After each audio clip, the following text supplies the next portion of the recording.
Get the out of here. Yeah, I know you look. Gonna get your hands off. Really? You got me. No, she ain't by herself, man. She ain't by herself, my man. No, I call me. I'm sure you're curious about what happened, so let's not waste any time and jump right into it. So this customer walks into the pawn shop looking visibly upset. As usual, Ashley greets him and asks how he's doing. Turns out he's not doing well at all. Here's the reason why. I'm not doing so good. No? My grandma just passed. I'm sorry. I was like, It's really sad to hear about it. Now, he brings along a ring that belonged to his grandmother. He wants to pawn this ring because he plans to retrieve it once he earns enough money. How sweet, right? However, it turns out that the ring is fake, which surprises the customer. Now, this got me thinking, is he pretending or is he genuinely serious? It's hard to trust people these days, you know? But Ashley comes up with a solution to help him out by pawning his television.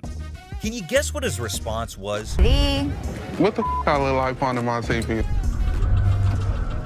He starts getting rude with Ashley, which escalates into a heated argument. Then he demands his ring back, and not only that, he insists on being helped by another employee because he's annoyed with Ashley. And guess what happens next? Put your finger in my face. Don't put your finger in. Yep, that's how he ended up there. Crazy, isn't it? This customer's behavior became even more disrespectful. Just to prove that Ashley was completely wrong and useless. That's when, as you saw, the big guy steps in and knocks him down. But he continues to yell and curse at her. Eventually, Byron forcefully removes him from the shop. You got me up. No, let's go. Man, let me go. Let me go, man. Just when he thought everything had settled down, the customer goes ahead and threatens Ashley, saying he'll come back to get her. Oh dear, that's the biggest mistake he made since entering the shop. We all know what happens when someone messes with Ashley, right? Well, brace yourself and see it for yourself. On the ground. On the ground. On the ground. Dang, the customer was literally scared for his life. Isn't the only time Ashley faced such abuse. This one woman went way out of her line, screaming and verbally abusing Ashley. Who's over you, ma'am? Me. It's somebody that's over. You going to give me $500? No, not talking to me. This woman came in all generous and sweet, wanting to pawn her apparent iPad in exchange for $500 to bail her man. That's a red flag right there, ma'am. Anyways, when Ashley asked her how she estimated $500 to be the value, she was fumbling and gave a very lame reason. Because this is a new gig. So I should get gig? Yes. This is She clearly had no idea what it was. Don't worry, I won't leave you hanging wondering the same. It is an Asus transformer, not an iPad, and definitely not worth $500. And pawned items are sold at lower rates so that everyone has some profit. Ashley straight up returns it, but the customer gets pissed at this. She gets really loud and asks Ashley to get the manager. Funny, ma'am, she is the manager.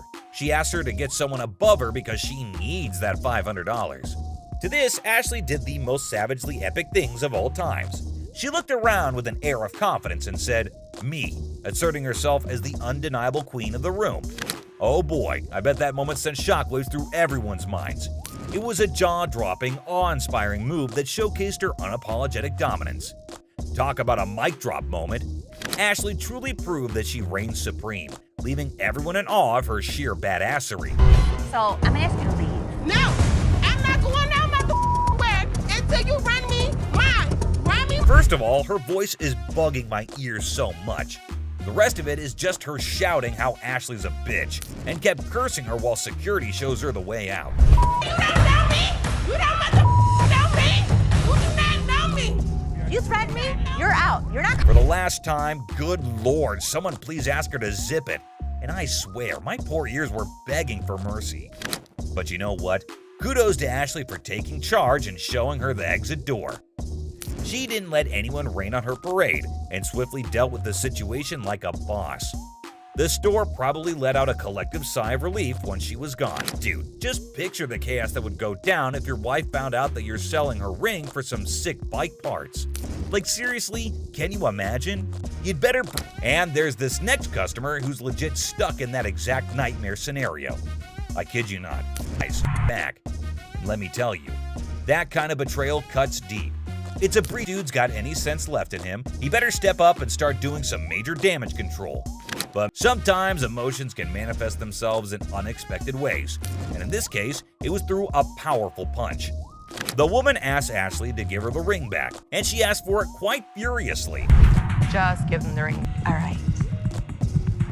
Thanks. Okay, hold up. Let's get the facts straight here. What Ashley did wasn't some mean girl behavior, alright? She was just trying to get some clarity, you know? She wanted the dude who brought in the item to speak up, but damn, he was in no position to do that at the moment. Well, he kinda deserves it. I hope he makes better decisions in the future. This customer came in to pay off the interest on an item she pawned earlier, even though it was way past the due date. How are you? I don't know. I'm about to see. Okay, so you want to pay off your interest today? Yeah. From how snappy she was being, it was only natural she'd eventually end up on Ashley's bad side. I owe. Okay, you owe $50.60. How much? $50.60. Where the that come from? The moment Ashley told her how much she owed, she went on a very huge rant in a fit of rage. I owe $50 for Actually, my ass. I didn't know somebody that age knew so many swear words. Like, it was just, wow. She's speaking so fast that it's really tough to understand what she's trying to say at all. It's like nobody understands the words coming out of her mouth. Getting riled up and screaming spooks me out. Okay, well, let's catch up again. Spook that job. Yes, spook that job. What can I say? Ashley tried to be as patient as possible with her, which is a first if you're new to the show. It's called Yiddish. What the is a Yiddish? Yiddish with a Y. Well, I understand that either. I understand Ethiopian. How about that? The customer would eventually wear her patience thin with her obnoxious attitude. You can pay after interest. Actually, you have three. You can pay after First interest. it was one. First it was two. Now it's three. Can you please make up your damn mind and tell me what the I gotta do? Just like she's always done, Ashley decided to screech her answers back in an attempt to match your energy, since her previous attempts didn't really get very far. Okay, then go pay $50.60 and come back when Where you the want to. is your boss at? I'm the boss. Now what? Looking a bit worse for wear, this customer brought in a set of fur coats. I'm good. How are you? Well, actually, I got bills to pay. I'm trying to get rid of some things. So how much money do you need? I about $415. So $415? Even without being a professional, it's pretty clear to see that these coats are not made from real fur, to speak less of being made of lamb. This isn't lamb. That is lamb. That's not lamb. What is that in? That's lamb, honey. That's not real fur. I'm not gonna take that. There's no way she's gonna be walking away with what she thought she would, or anything at all for that matter. This is Ashley that we're talking about, and she hasn't taken a fancy to even one of the coats. I'll take this one. $40. Who? $40. 4D? Are you serious? No, you're not serious. She was trying to milk as much as she could off of that one deal, but Ashley is dead set on her offer. Okay, give me $80. Come on. I can't. Sure you can.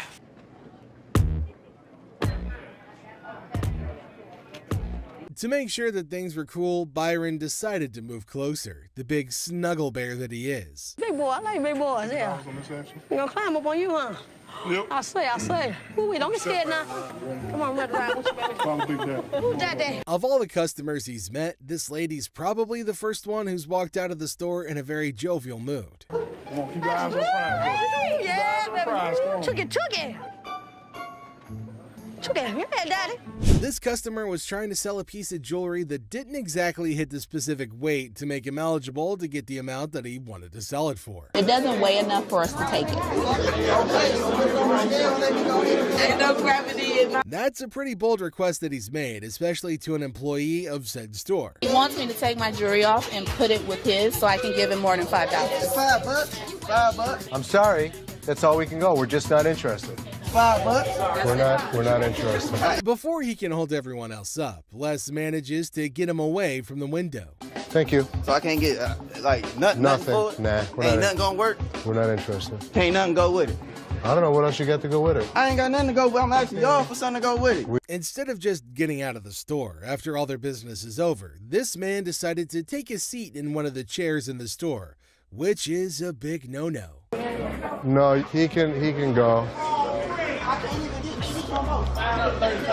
I can't get a little bit from that. Hold on, man. Since he was being quite irrational, they decided to carry him out of the store, screaming and kicking. Can't get what I'm That's bull. That's bull. Seth is used to loud and rude customers, but this is the first time a customer tries to flirt with him. It throws Seth off balance for a second, but he proves that he's a businessman to the bone. What's your name again? I'm Seth. Oh, you cute. Yeah. Focus. Let me see your ring. Are you married? I'm good. That mean you're married? I'm good. Seth gives the woman his offer for her items, and she replies with an interesting counteroffer. Neither Seth nor Rich are willing to take up her offer, but Seth might know someone who will at least consider it. You want to taste it, Rich? I'm good. Rich, you just offered. Dude, listen, I wouldn't move in on your action. Hey, Rick. Would you suck on that pacifier for 20 bucks? Rick reluctantly rejects the earlier offer, but Seth raises the stakes and makes an offer his employee can't resist. Everyone enjoyed that, even Rick, especially Rick. I'll buy you lunch for the week.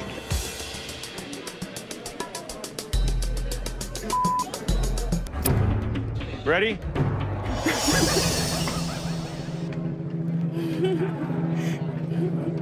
Seth closes a deal with the pacifier-sucking lady, and we can all agree that he made the best of the deal in every way. Would you suck it for 20 bucks? So 300. Sure. You want to do it? Great. Thank you. For $300, she got a good deal and we got a good deal. This customer walks in with Travesky crystals. Seth has no idea what the hell these crystals are, but he knows what this woman has is not real. My grandmother gave me that ring before she passed away, and she told me that they were Travesky crystals. I'm not interested in your crystals. No, I'm not going anywhere until you give me some money for my crystals. Do you not understand English? The crystals may be fake, but not everything about this lady is fake, and she does her best to make that point to Seth. Me, personally, I'd rather buy a kyber crystal. Something that's real. Really? These right here, they're real. They're real. Can I get some money for those? So you know what? All this fake ass. You don't know no crystals when you see a mother. Yo. Have you ever seen a devil walk into a pawn shop? If you haven't, then you're in luck. The next customer to walk in claims that he's the overlord of hell. Seth. They call me the devil. That's some freaky there, boy, let me tell you. Yeah, he was a devil. Sure he was. Les doesn't care if this man is a 2,000-year-old fallen angel. The pawn shop owner is going to make a deal with the devil if he can make some profit from it. How long did it take you to get all these tattoos? Probably 2,000 years. How old are you? 2,500 years old. Tell me what you give me. The merchandise is worth scrap value. I could have gotten $650 for this stuff. I take $650. I can't give it to you. Sorry. Two old men come into the store looking to sell a computer that could go for a lot of money, if they sold it in 1997. We need some money. We're going to out west. We killed all the deer in Michigan, so we got to go out for bigger and better stuff. Most people don't get that aggravated when they bring in, like, ancient artifacts. Yeah, people collect these. Oh, they're antiques now. Both men don't want to leave without any money, but one look at security changes their mind. But that doesn't stop them from stringing along a list of profanities at Les and Seth. 0. How many times do I need to tell you? We're not interested in. Leave the store. I'm not taking it. Have a good day. Usually things calm down once the noisy customers are thrown out, but this time it gets even more chaotic. We're even treated to an unexpected showdown. I did not drop it on accident, man. I didn't break it. I thought it was you, man. Oh, that's good. Two men come into the store and make the weirdest purchases. While Les is happy to make sales, his curiosity gets the better of him. You certainly won't believe what these men want with these items. I was looking at the chainsaws over here. We have chainsaws. You make a deal on both of them? Sure I can. So what's all this stuff for? Home defense. What? The zombie apocalypse is coming. Where other people see weird men, Les sees dollar bills. The veteran pawn shop owner goes into full salesman mode and makes even more profit from the hardcore zombie killers. Zombie apocalypse? But you know what? As long as they were buying, I'll listen to any bull they have to throw at me. Thank you very much. I'll have my guys write you up. I think we got a pretty good zombie kit today. Got us some chainsaws. You know what, Rich? you. Get out of the store. Now we've got this British lady who started kicking up a fuss over what she considers an overpriced coat. Sorry, lady. My name is Ashley. Okay, Ashley, lady, how much? 400. Come on. How much? 400. If she really wanted to get the coat for less than that, she should have just negotiated like normal people do instead of acting all snobbish. I've come into your store to buy a coat. I ain't come in this store for you to rip me off. I'm not ripping you off. Those are actually just reduced to $400. No, I typically don't It's going to cost me a lot of money to get this coat clean. Do you mind? Sensing a storm brewing, Byron made sure to move closer, since an attack on Ashley's person shouldn't exactly happen on his watch. I'm sorry about that. A British lady here, you know. Okay. Not one of your just bloody Americans. Come on. I'll show her the We're not looking at this big guy. We're looking at you. You're going to make me? He will. I don't think so. Nice to meet you. How you doing? Pleasure. If she knew she wanted to be treated the right way, then she should have headed over to a more sophisticated store. But that's only if she could even afford it. Have a good day. I'm not interested in your $200. Goodbye, lady! Goodbye, lady! Les had to attend to this, who was in a pretty bad situation, so he felt the need to pawn his TV for the necessary funds needed to escape. Okay. I'm looking for 400. What can you do? I can go 100. The only problem is that the TV isn't exactly worth the amount the customer called, and there's no way Les would even pay more than he should for an item. You're just pawning. I need more than that. I have to pawn this TV so people can help me move my stuff back in my mother's house. 100 is not going to do, sir. I need more than that. I know. Okay, so I'm You have beautiful skin, I can tell you Yes, that. It is I do. beautiful. But I need to pawn this TV so I can get away. I'm trying to be nice before I lose my temper. So can you just give me the money? He probably thought smiling like a maniac would intimidate Les into giving him a deal, but that could never work. You want to cause me to lose my mother temper. I think you want to call security because I'm about to act a fool. Turn around. I don't need to call security. You don't need to call them. What you gonna do? If he directed the aggression towards the real party that hurt him, maybe he wouldn't have had to make attempts to get packed out of the place in the first place. I think, honestly... Nah, you. I will never come back to my American jewelry alone. Y'all. Thank you so much. Have a nice day. Yo. In this episode, the employees at the American Jewelry and Loan Store had no other option than to bear witness to the horrendous efforts at making music by this supposed aspiring musician. Hey everybody, I'm Nikki J. Hey y'all, I'm an aspiring singer. I'm trying to make it to the top. We can hear you. Yeah, that's not what a cheetah sounds like, but it's definitely reminiscent of what a dolphin or a baby seal might sound like if it's being clubbed to death. Are you interested in purchasing it? How much? For you, 80 I bucks. wanna sing a song. I'm gonna be a star. It's time to go, sweetheart. I'm sorry. You are killing my dream. You is a dream killer. Oh my God. I mean, props to her for her dedication to her craft. She didn't even falter as she kept on singing her words at the top of her lungs. You is a hater. You is a hater. You is a hater.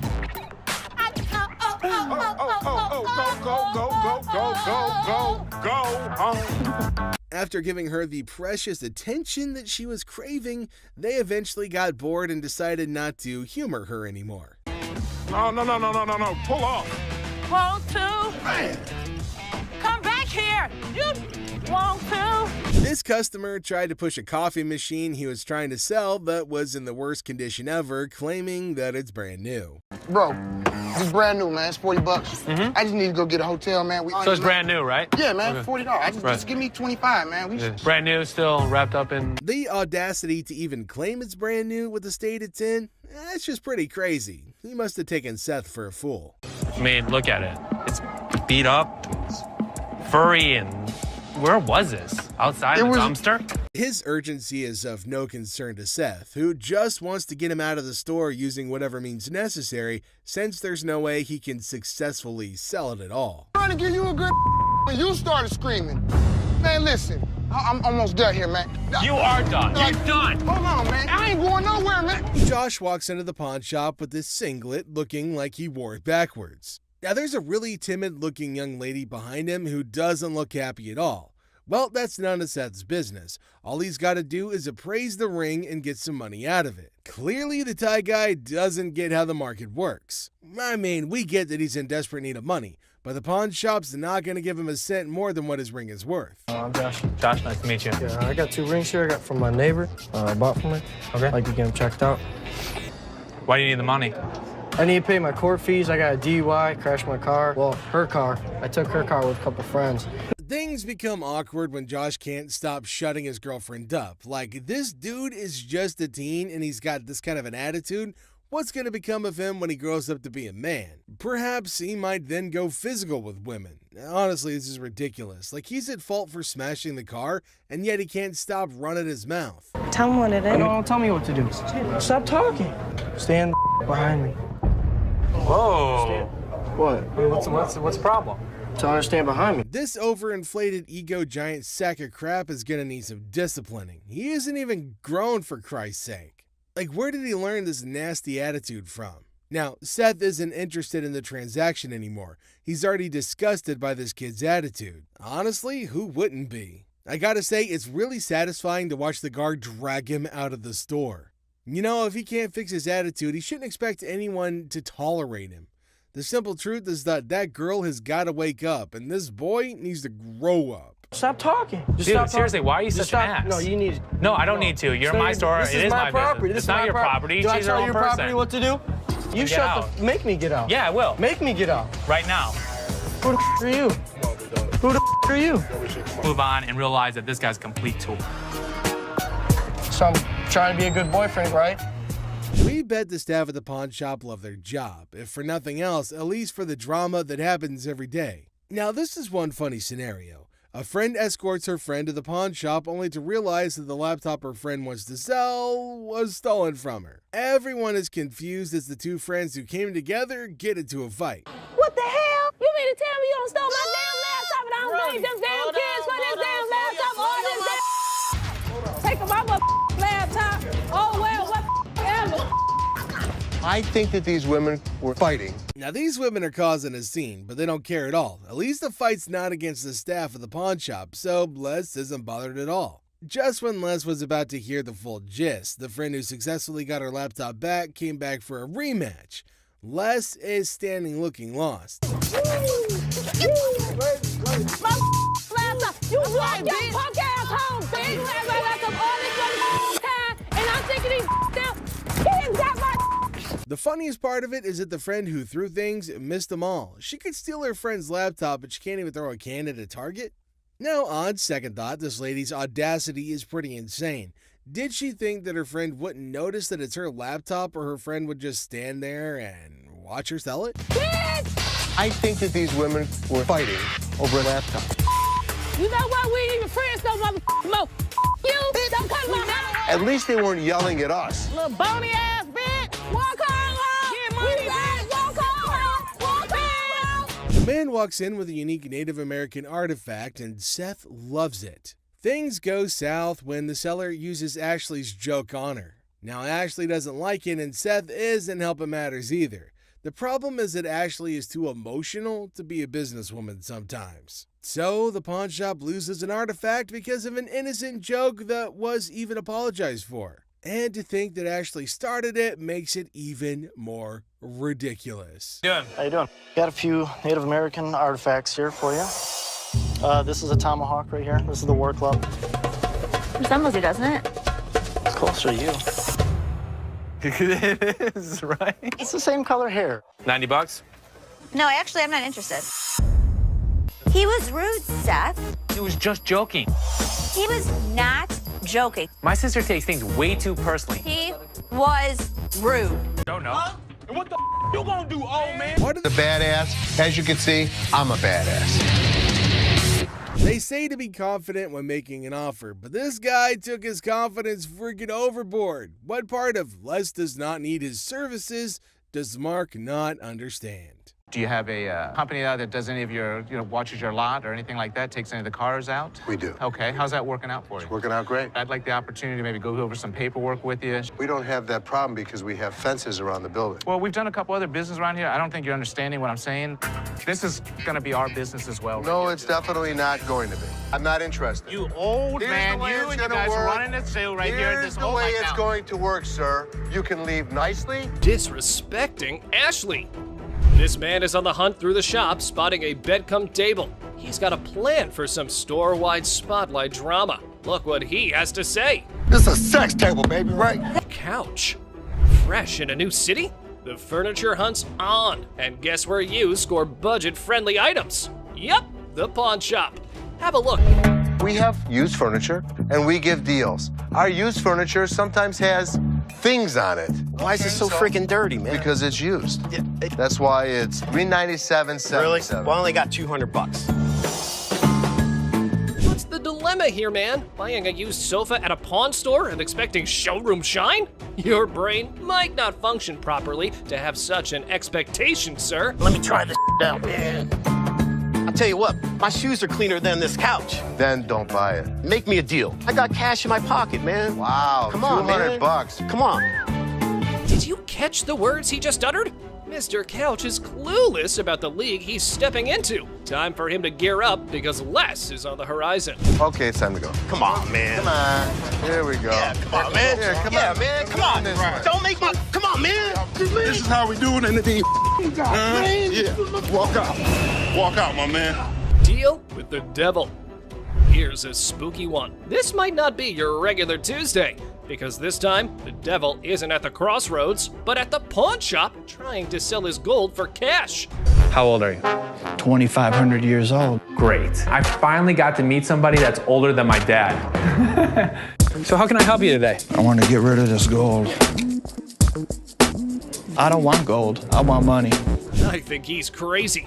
But interesting fact, people, this time around, you don't have to give your soul in return, but some cash, and the devil's good to go. Here's what happened next. This guy might take the cake for the weirdest guy that has ever walked through the store. How much you want?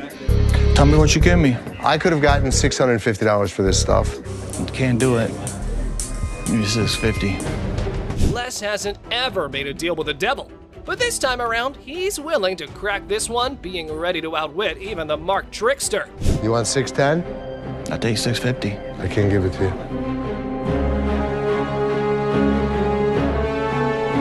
I guess we don't have a deal.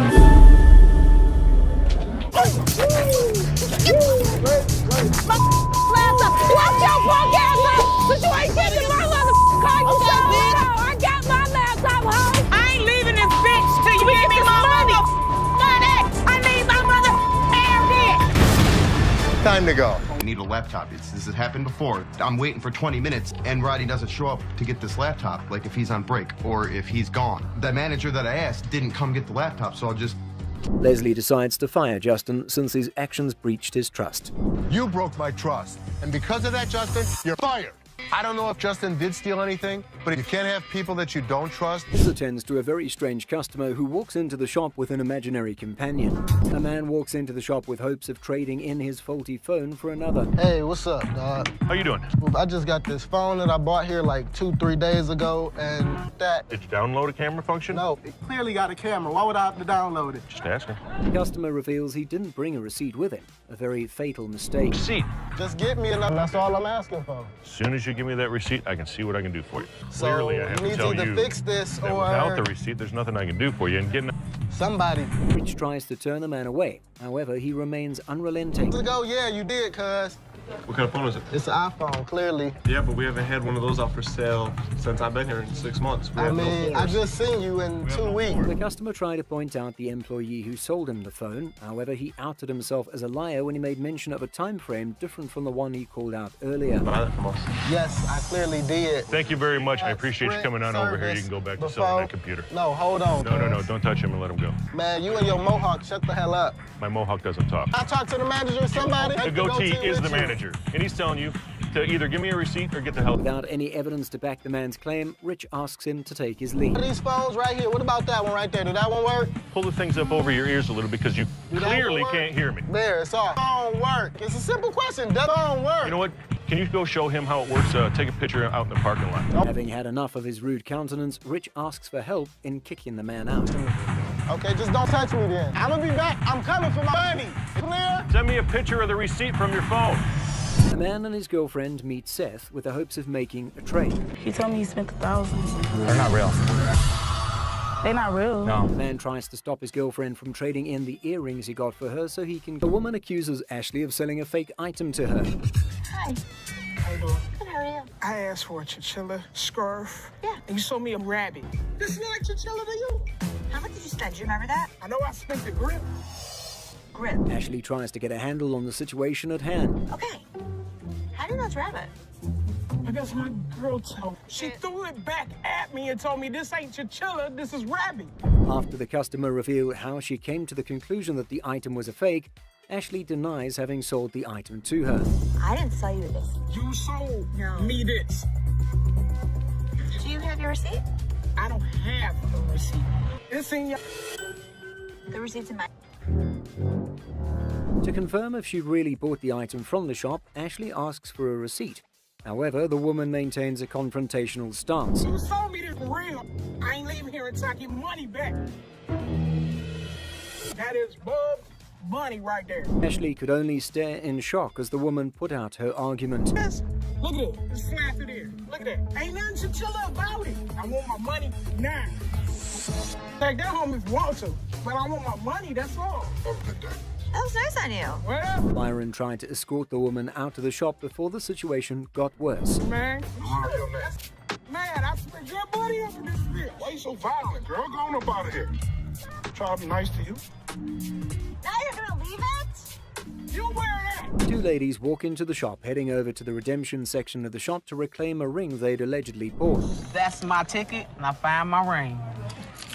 This isn't our ticket. What do you mean it's not your ticket? Tap. That it all stupid folk read, right? The employee attending noticed something wrong with the pawn ticket they brought in immediately. Say something. The ticket is a counterfeit ticket.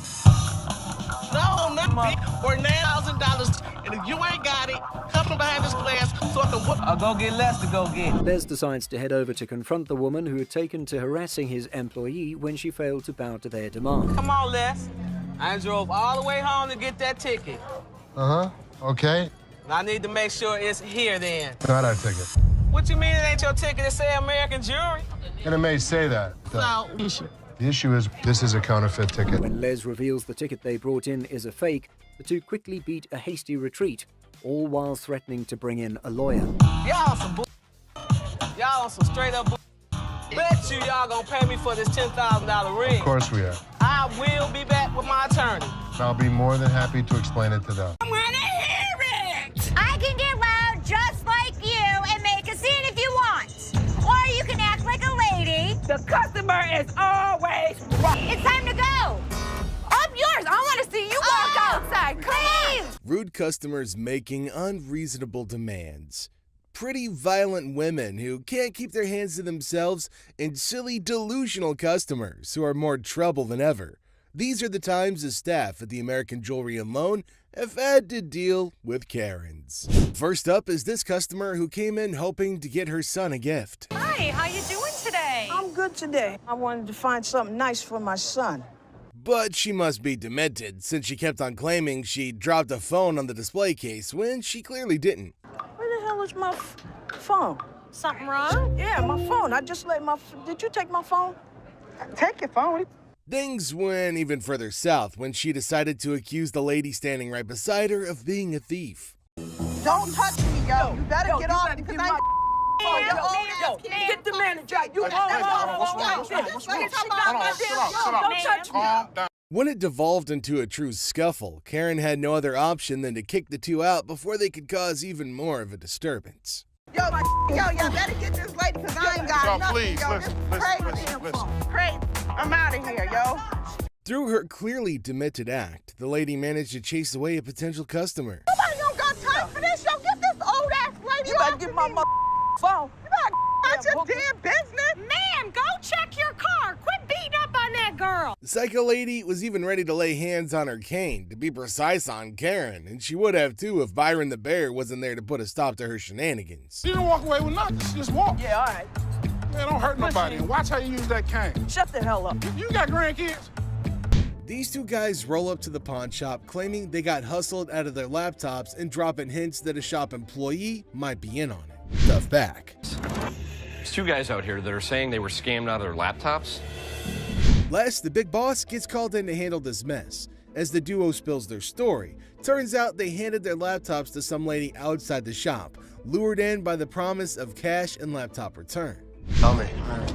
She pawned 2 of our laptops, and she told us she was gonna give us the money and the laptops back because she knew somebody. Les is legit shocked. These guys expecting help after a sketchy deal? Nah, no way. You can see it on his face. Neither. Okay, wait, you pawned something? Yes, she had the ticket. When did you pawn it? Today. Now the guys want Les to switch the ticket for the laptops, but Les is playing detective. He's like, when did this supposed pawn deal go down? Today, they claim. Les smells something fishy and wonders if his employees are pulling a fast one, out of his way to help them. That's where we were trying to contact the owner because we want. I am the owner. I'm just trying to switch the ticket so she can't have them. You can, it's in her name. Legally, Les says the laptops belong to the lady. He can't just hand them over. The guys are desperate, suggesting a name switch on the ticket, but Les is like, nah, those laptops are technically hers. I wanted to know if I can't do it because, according to law, they belong to her, not you. Oh my God, Sal. Okay, so Les is in the mood. If they can ID the employee involved, he'll hand back their computers. They leave, but they can't deliver, depending whoever the employee is. If you can find out which one of my employees, you give me the guy's name, I'll give you the computers. Find me out what I need to know, I can make magic happen. Les, a pawn shop pro, suggests they hit up the cops and file a report. Guys are desperate, try to negotiate, but Les shuts down any rule bending. Every transaction we did today is still accounted for, so it's here. All you guys need to do is fill out a police report. We can handle it that way. Les shuts down any notion of bending the rules, highlighting that their laptops belong to the lady. Any way I can just switch the name. No, because they're in her name. They technically belong to her. And they don't belong to her. Les makes it clear they're not getting their stuff back without paying for it. If any of that. Inside job, and once we figured out, we came back and trying to tell you. No, that's not the way it went. That's not the way it went. The way it went was, you pawn your laptops to this pawn shop.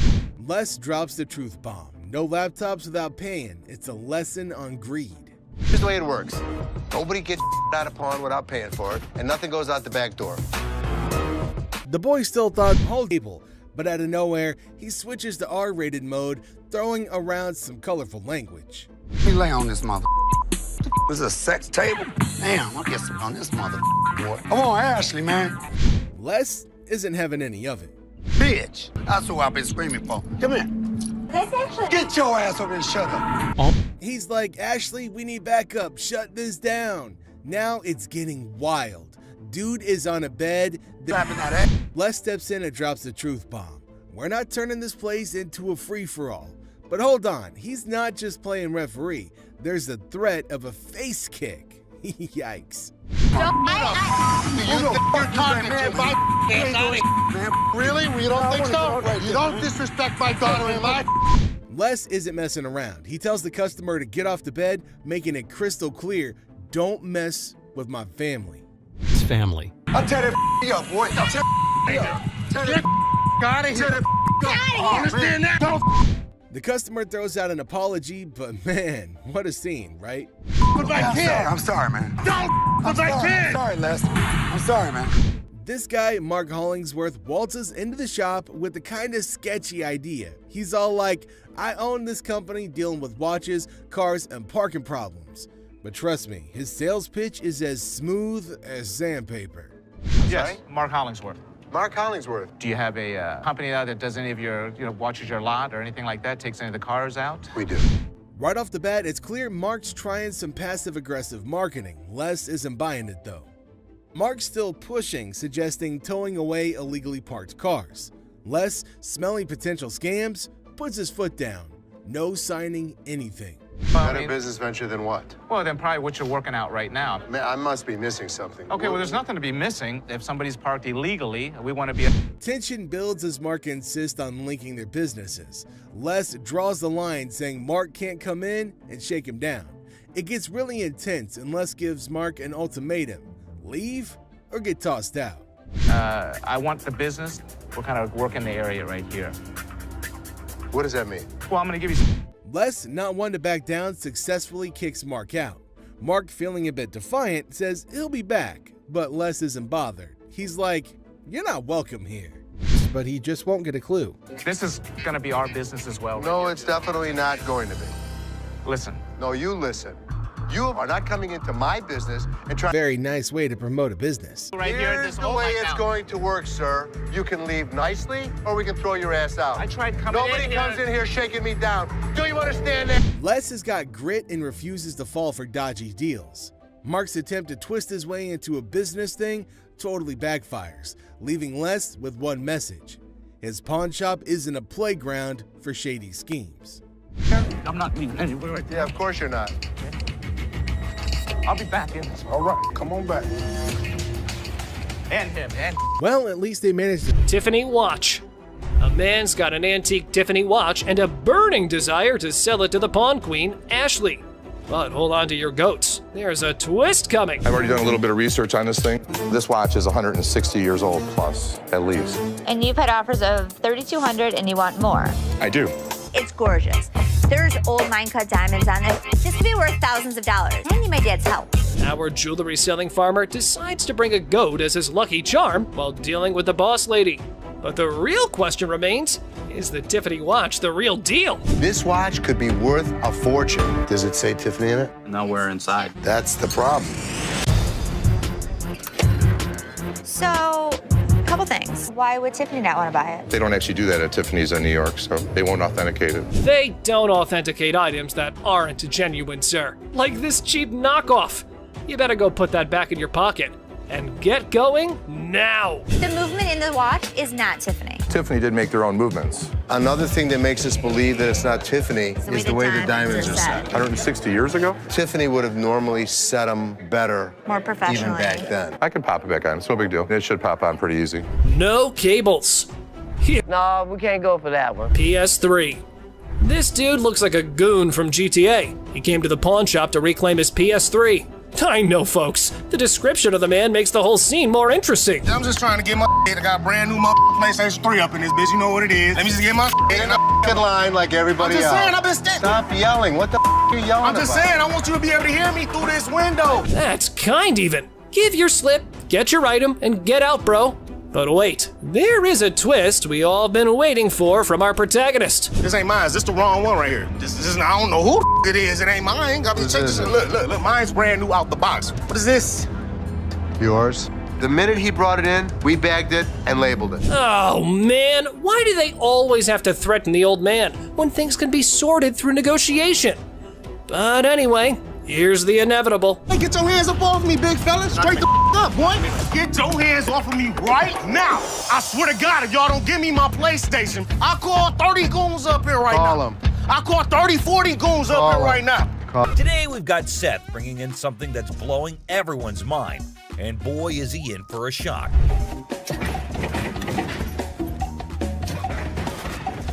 Our friend Penny rolls in with a rare 83 T-top Cutlass, lowrider frames, and a fully customized beauty. Whoa, whoa, whoa! This is the stuff dreams are made of. These babies are like finding a needle in a haystack these days, and you can see Seth's eyes light up with excitement.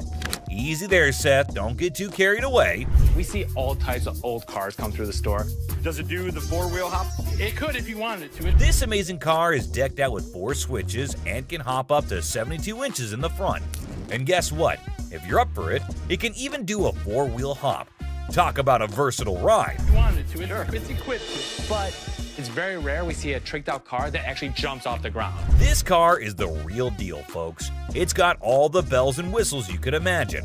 How often do you come across a fully equipped ride like this? Seth can't help but admit that it's incredibly rare to see a car that's not only fully customized, but can also jump off the ground. He can't resist showing off, telling us about the car's 4 hydraulic pumps and a whopping 14 deep cycle batteries. More batteries mean more power, right? Seth and his buddy can't resist the temptation to hop in and experience it firsthand. And let me tell you, they are having a blast.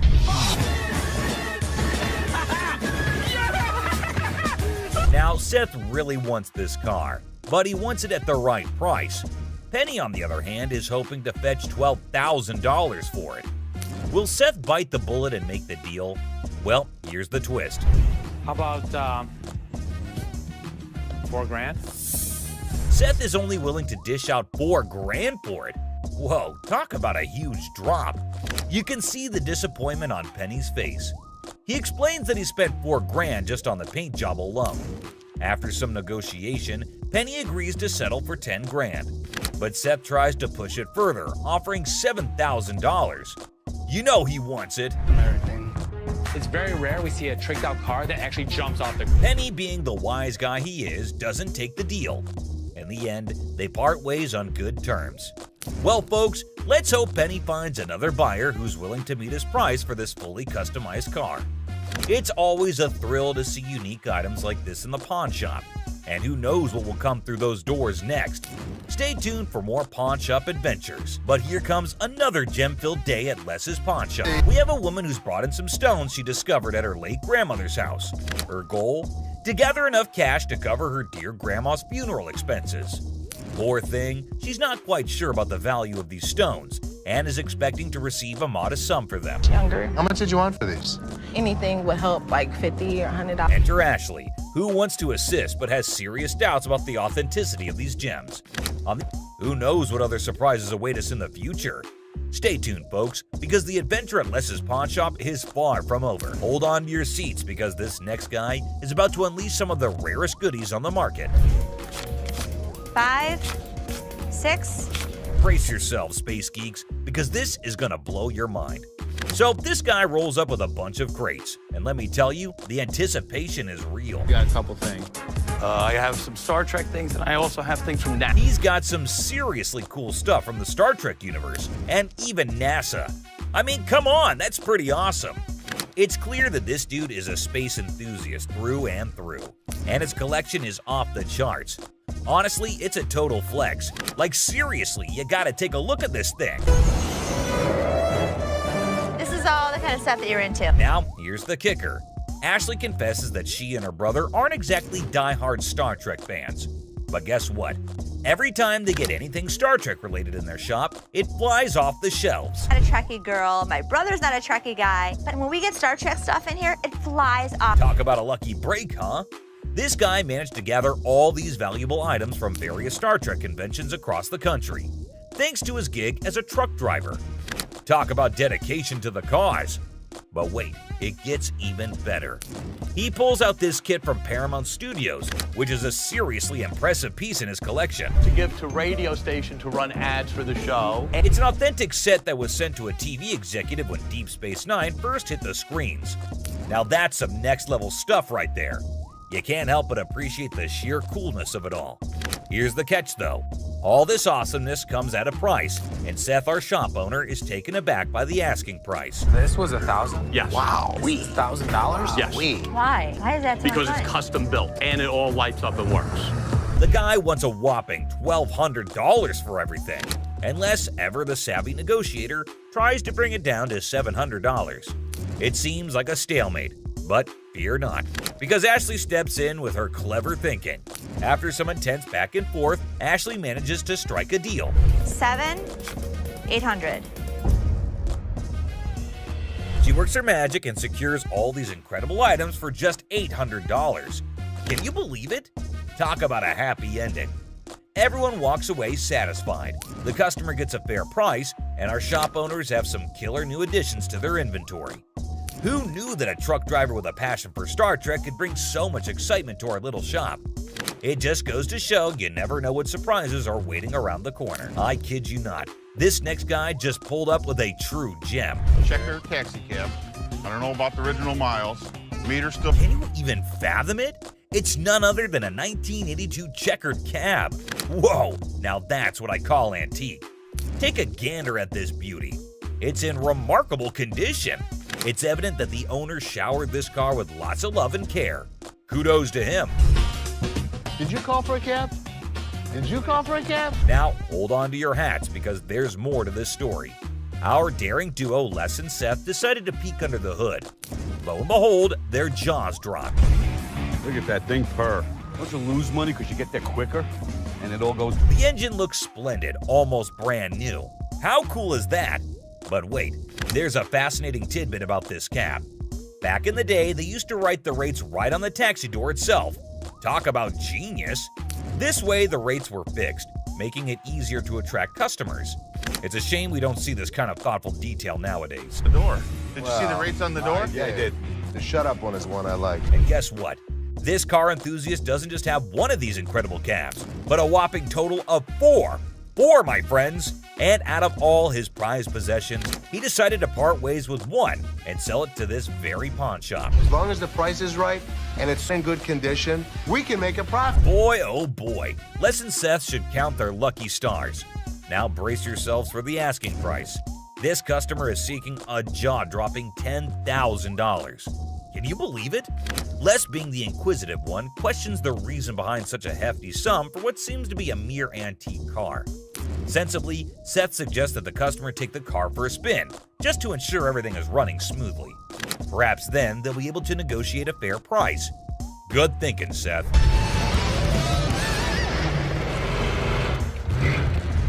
Les, ever the insightful one, recognizes that this is not just any ordinary car.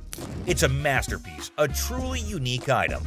Plus, considering its excellent condition, they can actually turn a profit from it. However, much to their disappointment, the customer refuses to budge below $8,500. Sadly, no deal can be made today. Nonetheless, Les wishes him luck, and we join him in hoping that the right buyer comes along for this exceptional ride.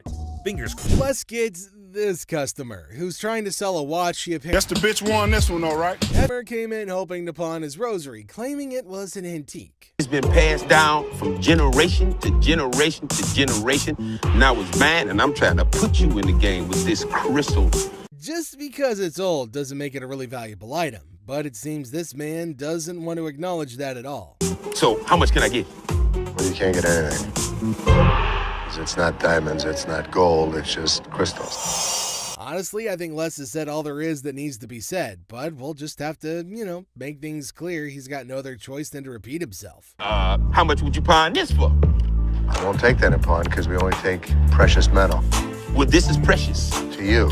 To me. With his demeanor through this whole thing, it's pretty clear at this point that this guy's gonna be trouble. Work something out, man. No, I can't take it, I'm sorry. Well, I think you need to work something out with me, man. Trying to strong-arm the poor guy isn't exactly the right way to conduct business. Tell him it's antique, man. Nope, it's not antique, bro. I don't want to talk. Me and you. No deal. Deal. No deal. He's been introduced to the antique expert. Now it's time for the antique expert to introduce him to the door once again. Let's talk about it on the way out the door. Hey, hold on, man. Hold on, brother. Hold on. Look, hold on, man. Hold on. I can leave on my own. Hey. This customer is saying something about a gift and how she needs a refund. How are you? Good, how are you? My niece bought me some earrings from here. Oh, and that when was she nice. bought them, one of the diamonds was missing, and I wanted to know, can I get my money back? Do you have the receipt? No. Do gifts come with a receipt? If she really did get that as a gift, wouldn't it have been better if the individual that gifted it came over with the receipt instead? The first problem, you don't have the receipt. If you had a receipt, it would look like this. I know what a receipt would look like if I had one. But that's not the only thing she's got with the whole thing, though. No cash. On the receipt, it says no cash refund. One more problem that's really key to this whole thing. These are fake. This woman didn't like what Ashley told her, so she tried to tarnish their image with the other customers in the store. Excuse me, anybody buying any jewelry from here? Don't get no more jewelry from here, because this ain't good. Hey. Ashley, like this whole thing might just be an elaborate scam. Instead of just tossing her out, she was kind enough to give this woman options to choose from. 2 options. You pick whichever option you want. You can leave. No, I ain't going Second option is you can get the receipt and then ain't no can you Since they asked her to leave nicely and she didn't, they had no choice but to resort to a more forceful approach. How you He's doing, gonna show you to the front door. Wait a minute now. Get your hands off. I guess Don't you're mind leaving. I'll be back. I'll be back. See you then. This customer came in to pay off the interest on an item she's pawned earlier, even though it was way past the due date. How are you? I don't know. I'm about to see. Okay. So you want to pay off your interest today? Yeah.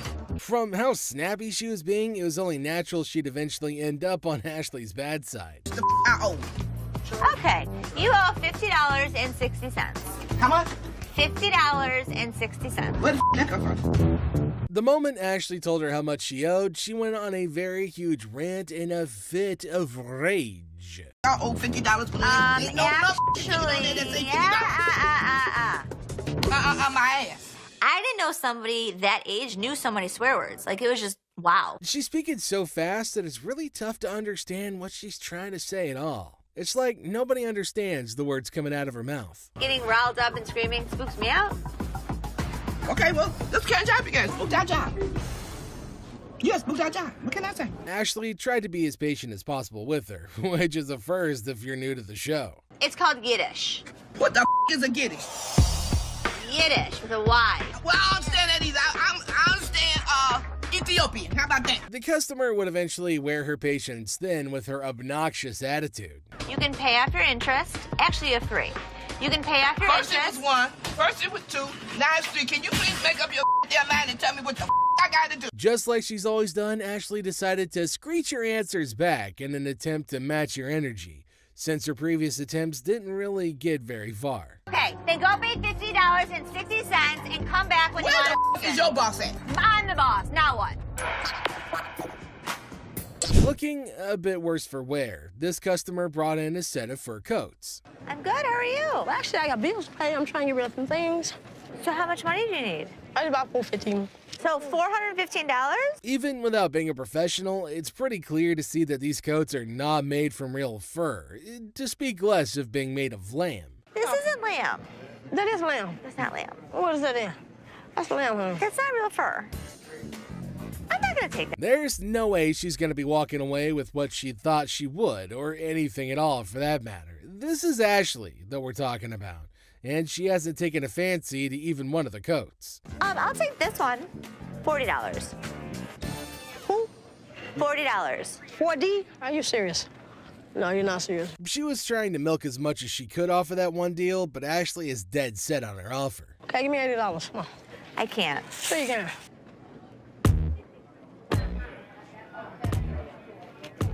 To make sure that things were cool, Byron decided to move closer, the big snuggle bear that he is. Big boy, I like big boys, yeah. You gonna climb up on you, huh? Yep. I say. Ooh, don't get scared now. Come on, Red Ride. Who's that there? Of all the customers he's met, this lady's probably the first one who's walked out of the store in a very jovial mood. Come on, keep your eyes on prize. Yeah, baby. Took it. Yeah, daddy. This customer was trying to sell a piece of jewelry that didn't exactly hit the specific weight to make him eligible to get the amount that he wanted to sell it for. It doesn't weigh enough for us to take it. Ain't no gravity in my... That's a pretty bold request that he's made, especially to an employee of said store. He wants me to take my jewelry off and put it with his so I can give him more than $5. $5. I'm sorry. That's all we can go. We're just not interested. $5. We're not interested. Before he can hold everyone else up, Les manages to get him away from the window. Thank you. So I can't get, nothing for it? Nah, Ain't nothing gonna work? We're not interested. Can't nothing go with it? I don't know what else you got to go with it. I ain't got nothing to go with. I'm asking y'all for something to go with it. Instead of just getting out of the store after all their business is over, this man decided to take a seat in one of the chairs in the store, which is a big no-no. No, he can go. I can't get a little different lines. Hold on, man. Since he was being quite irrational, they decided to carry him out of the store, screaming and kicking. Can't get one. Get full. That's bull. That's bull. Let's go if we can. You looking at, mother? Get the off me. Hey, what the you look? I need my $20. $100. No, Mom, calm down. You won't believe how much this customer did when he couldn't take in the truth. Get the out of here, man. Get the out of here. Why are you standing behind me? Because you... It's a bright and sunny day at the pawn shop, but hold on to your hats because we're in for a wild ride. This cool and laid-back Albanian dude strolls in with a bunch of ancient comic books. When I say cool, I mean it. Like, look at this. Bless. Ganti, how you doing? What's your name? Ganti. Genty? Yeah. Where are you from? He's got dollar signs in his eyes, thinking they're worth a fortune. But is he in for a surprise or what? Les and Ashley, the shop owners, give them their usual warm welcome. The customer proudly showcases his prize comics, claiming they're from the groovy 70s and in mint condition. He's even bold enough to demand a whopping $2,000 for the lot.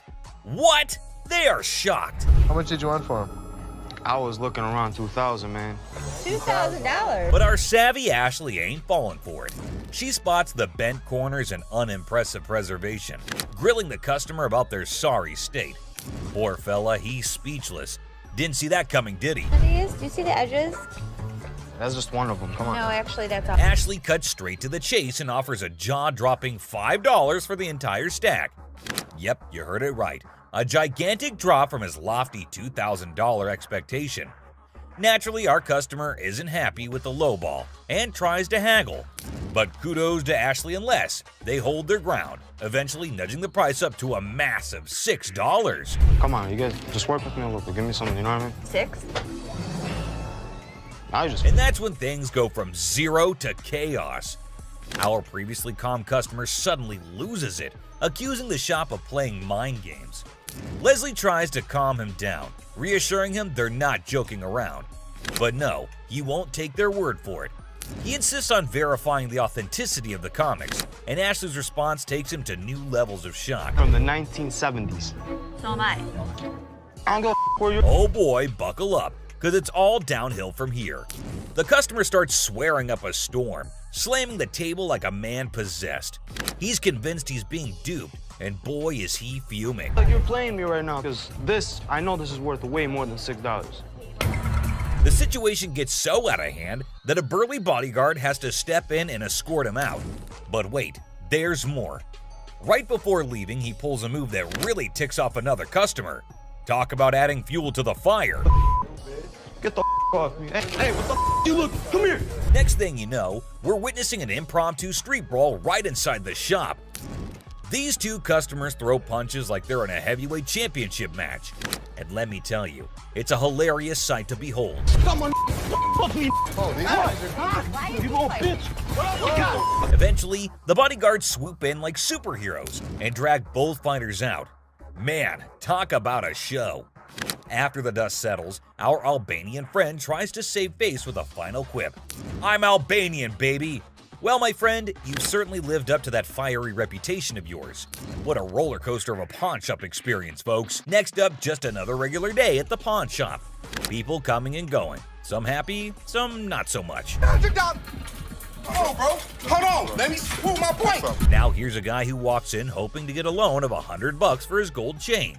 And you know what? The receptionist happily agrees. Loan approved, right? How much would you like? $100. Okay. I can do the $100. Well, hold your horses, because this is where things go haywire. This customer seems all polite and even hands over his ID for verification. But then he brings up this 20% business, as it's written on the sign right there. The receptionist is completely lost, and the customer starts explaining how he should get 20% added to the $100 loan, making it $120. Put my 20%, right? What 20%, sir? The sign right here say I get 20%. But the poor receptionist has no clue what he's talking about. Politeness goes out the window, folks. The man's anger instantly flares up when he realizes the receptionist is clueless. He asks her if she's ever seen the sign in her life, and boy does he point it out right in front of the shop. Talk about intense. Sir, I don't know what you're talking about. Is you serious? Yes, sir. Ma'am, you ain't never seen the sign? Now, this angry customer won't let it go. His voice keeps getting louder, drawing everyone's attention in the shop. I'm supposed to get 20%. You said you gonna give me 100. I get 20% of 100. We see as the bodyguard's on alert, and even Seth, the boss, steps out of his office to see what the commotion is all about. The man keeps angrily repeating that he's supposed to get that 20% with $100. When the receptionist refuses to budge, he demands to see the manager. Seth steps up and asks the customer to read the sign again. He patiently explains what it actually means. At another pawn shop, bring me in the ticket, and when you take it out of that pawn shop, I'll give you 20. But does our furious customer listen? No way. He's sticking to his guns, dead set on his demands. He even goes back and snatches the sign to show it to the receptionist and Seth. You can practically feel the tension, folks. If Seth wasn't behind that glass, this guy might have thrown a punch. Clearly, he's not thinking straight. That's when the bodyguard steps in and takes the sign away from him. Hey, straight up, my man. Let this go. Let this go. 20%. The angry customer doesn't even give Seth a chance to explain. Oh boy, talk about rage blinding a person. This irate customer keeps shouting in the shop, demanding his 20%, hoping someone will back him up. Sir. Why? Well, because you're false advertising. I guess you think You're not letting. But here's where things escalate. This customer challenges Seth to step out of his glass office and face him like a man. Whoa, the temperature's rising in here. But Seth's having none of it. He tells him to get out since he's causing a ruckus. And you know what happens next? He gets escorted out by the bodyguard. And get this, he tries to take the sign with him. I'm getting something out this, bro. I'm you down for this time, my man. I'm gonna chase you down. Gotta admit, that's a bit hilarious. But the bodyguard quickly snatches it back, and the customer keeps cursing as he leaves the shop. But wait, there's more. To show his anger, this guy grabs a harmless plant and throws it on the ground. $20 worth right there, bitches. Oh, man. What did the plant do to him? Seriously, what did the plant ever do to you, man? And off he angrily storms away. It's never a dull day around here, is it? This next lady has real poor luck, but it does not excuse her behavior. Wait, man. The door's right there. Have a good day. What, you got a big dude? You think you hot? So this lady storms into the store demanding her stuff back, which happens to be just 2 TVs. The receptionist asks her for some ID and tickets as proof, but this lady is completely clueless. I need your ID or the tickets. My what? She doesn't have any of those things, and here comes the shocker. Her boyfriend pawned off her belongings. Can you believe it? Now she wants them back, and it's a pretty messed up situation to be honest. She explains to the receptionist that she can't provide the required documents because her no-good boyfriend isn't even around anymore. He left her high and dry. Ouch, that's gotta hurt. Now Ashley, who overhears the whole thing, initially sympathizes with this poor girl. But hold up, that sympathy doesn't last for long, and for good reason. I feel terrible for her, but I can't help her without her ticket. This customer suddenly loses her mind, like all the anger in the world has consumed her. And guess what she does next? Brace yourselves, people. She starts yelling and banging on the glass window, demanding her precious TV. Don't open my window! Seriously, that's not how you get things done. Even if someone is trying to help you, no one will tolerate that kind of behavior. Ashley, understandably furious, tells her to back off. The situation gets so heated that Ashley has to step out of the room to confront this unruly customer. And guess what? This lady has the audacity to threaten Ashley. Well, Ashley isn't one to back down, so she tells her to get the heck out of the shop. This customer is beyond crazy, I tell you. It seems like she had a truckload of problems even before she set foot in the store. What? I dare you. Now, the bodyguard steps in to escort her out, but oh boy, this girl goes on a rampage. She knocks over everything in her path, completely enraged. Come on, girl, you seriously need to chill out. Bye! What? I can't leave! Finally, they manage to get her out of the shop, but you won't believe what happens next. Unlike the previous guy who threw a plant, this woman tries not once, not twice, but 3 freaking times to break back into the store. I mean, seriously, woman, get a grip on yourself. This is just embarrassing for everyone involved. But damn it, we're not your local psychologist neither. Even the bodyguard has had enough at this point, and he can only imagine what kind of crazy exchange must have taken place. Man, oh man, what a wild scene that must have been. This next guy is the most polite guy you'll see, but things take an interesting turn. I'm trying to help you solve your issue. What you mean? Well, folks, let me tell you about this wild encounter that went down, starting with a seemingly innocent greeting. Hey, how are you? I'm good, how are you? Well, actually, I'm not doing so good. Little did anyone know, trouble was brewing. You see, this poor customer was feeling down because his dear grandma had passed away. He needed to sell something urgently to scrape together enough cash to cover his rent. Now that's a tough spot to be in, right? Enter Ashley, a real gem of a person. She genuinely empathized with this guy and offered a helping hand. So the dude decides to sell his late grandma's ring, thinking it's made of real gold and worth a fortune. Ashley, being the responsible gal she is, takes a good look at the ring to verify its authenticity. And guess what? It's not the real deal, folks. It's as fake as a knockoff Rolex. Okay. Do you have anything? Naturally, Ashley breaks the news to the guy and asks if he's got anything else to pawn instead. But this fella, he ain't buying it. He's convinced that Ashley's got it all wrong, and he wasted his precious time chatting with her. Well, hold your horses, buddy. Ashley calmly reassures him that his time wasn't wasted and suggested he could pawn his TV instead. But oh boy, this suggestion hit a nerve. He starts acting all weird and uncooperative, throwing a tantrum. TV. You can pawn your TV. What the I look like? Now, here's where things get intense. Ashley's just trying her darn best to help this guy out, but he's not having it. He demands his ring back and starts searching for someone else to deal with. I'm trying to do whatever I can to help him. This not making no sense. And when Ashley tries to explain that she's simply doing her job to lend a hand, it's like a switch flip inside this guy's head. He goes ballistic, questioning Ashley's every move and acting all erratic. It's honestly a bit scary, folks. Believe it or not, this fella has the audacity to tell Ashley to lower her voice, even though he's the one causing all the ruckus. Talk about pushing boundaries. He even has the nerve to put his hand on her face trying to belittle her. And get this, he's not even listening. Lower your voice. Don't Lower your tell voice. me Lower what your to do. voice. Don't Lower push your your- voice. He's busy with his threats, making Ashley's job even harder. But our girl Ashley, bless her heart, stands her ground like a champ. But wait for it, folks. Here comes the jaw-dropping twist. Out of nowhere, a hero emerges. My face. Lower your Don't voice. put your You got finger me. in my face. No, you got me. Bam! This mysterious stranger slams our angry customer to the ground, WWE style. Can you believe it? And that's not all, folks. This hero then grabs the unruly fella and drags him out of the place. Because guess what? The dude still won't quit. On the ground. On the ground. On the ground, mother. He keeps up with his nonsense, making threats and vowing to return for more. Seriously, what on earth did Ashley ever do to deserve this kind of treatment? It's downright mind-boggling, folks. Well, the last person on this list is no less than any other irrational person than earlier. If the item was worth the money, I would give her money, but he was a loudmouth. It's just another ordinary day at the shop when this woman walks in, hoping to make some quick cash by selling her jewelry. Pretty common scenario, right? How you doing? I'm good. Trying to find this here.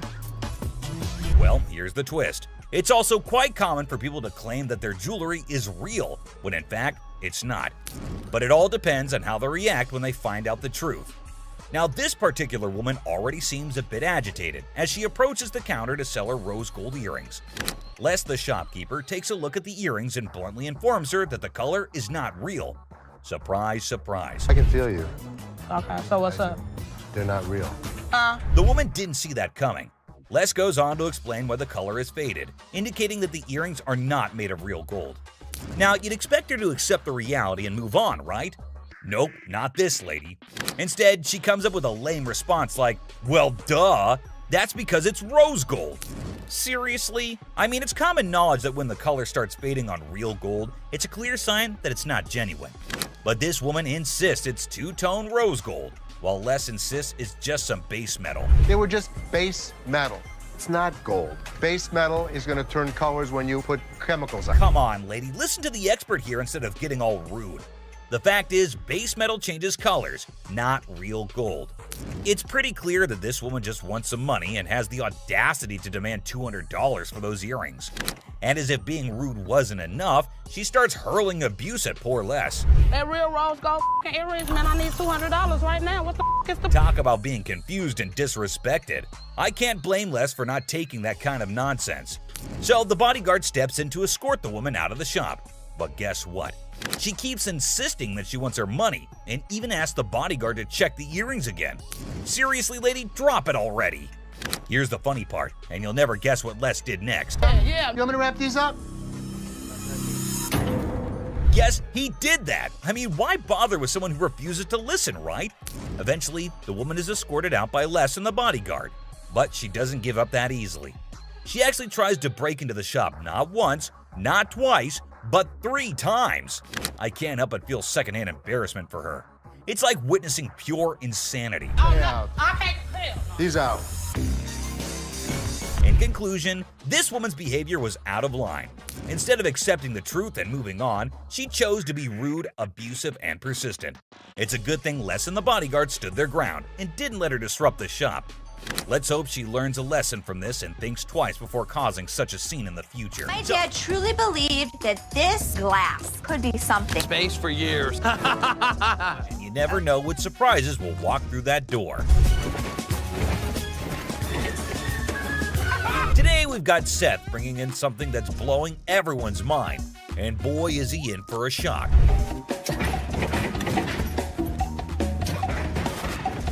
Our friend Penny rolls in with a rare 83 T-top Cutlass, lowrider frames, and a fully customized beauty. Whoa, whoa, whoa! This is the stuff dreams are made of. These babies are like finding a needle in a haystack these days, and you can see Seth's eyes light up with excitement. Easy there, Seth, don't get too carried away. We see all types of old cars come through the store. Does it do the 4-wheel hop? It could if you wanted it to. This amazing car is decked out with 4 switches and can hop up to 72 inches in the front. And guess what? If you're up for it, it can even do a 4-wheel hop. Talk about a versatile ride. If you wanted it to, it's equipped to. But it's very rare we see a tricked out car that actually jumps off the ground. This car is the real deal, folks. It's got all the bells and whistles you could imagine. How often do you come across a fully equipped ride like this? Seth can't help but admit that it's incredibly rare to see a car that's not only fully customized, but can also jump off the ground. He can't resist showing off, telling us about the car's 4 hydraulic pumps and a whopping 14 deep cycle batteries. More batteries mean more power, right? Seth and his buddy can't resist the temptation to hop in and experience it firsthand. And let me tell you, they are having a blast.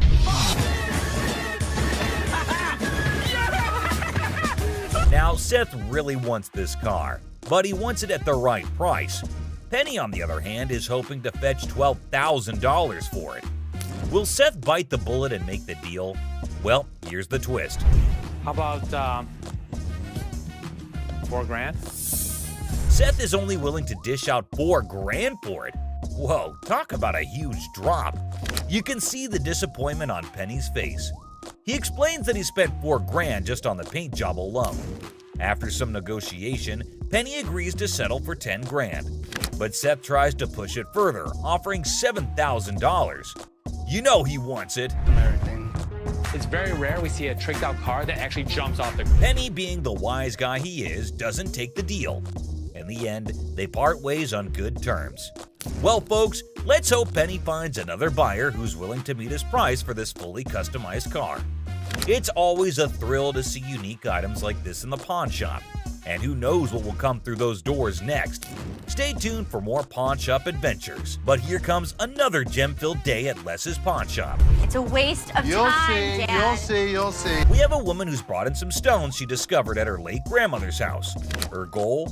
To gather enough cash to cover her dear grandma's funeral expenses. Poor thing, she's not quite sure about the value of these stones and is expecting to receive a modest sum for them. Younger. How much did you want for these?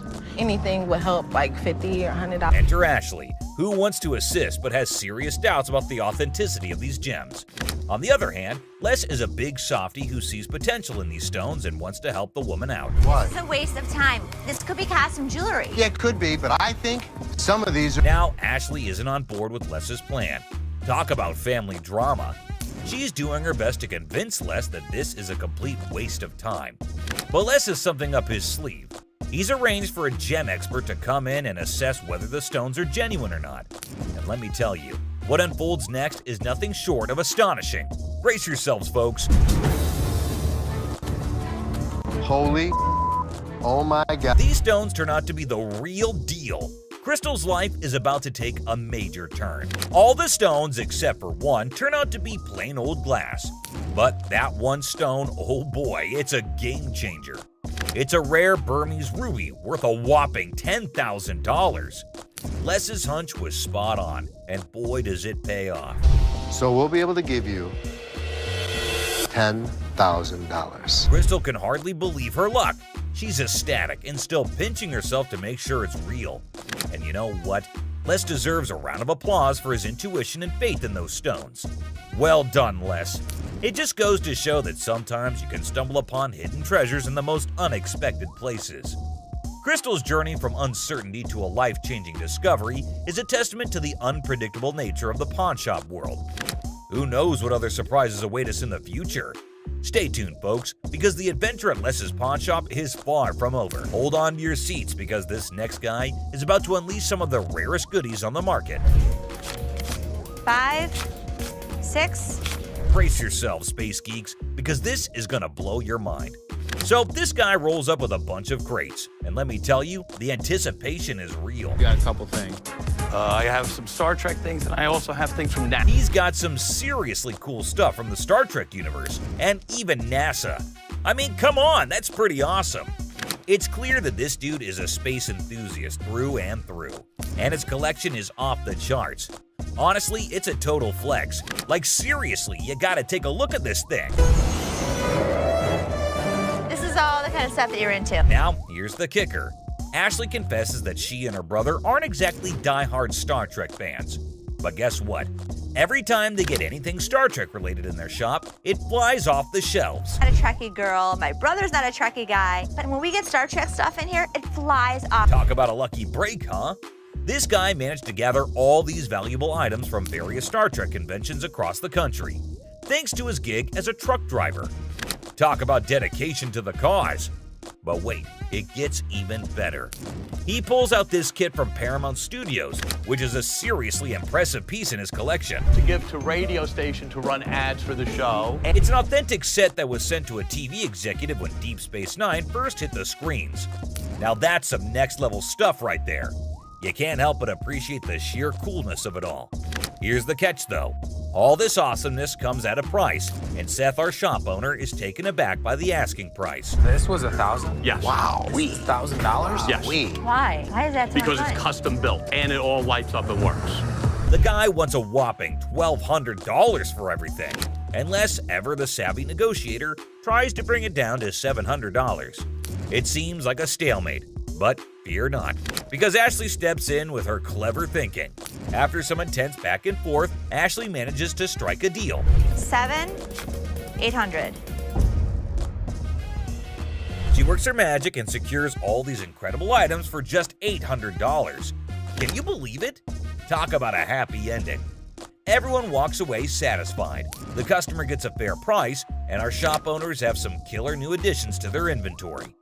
Who knew that a truck driver with a passion for Star Trek could bring so much excitement to our little shop? It just goes to show you never know what surprises are waiting around the corner. I kid you not. This next guy just pulled up with a true gem. Checker taxi cab. I don't know about the original miles. Meter still. Can you even fathom it? It's none other than a 1982 checkered cab.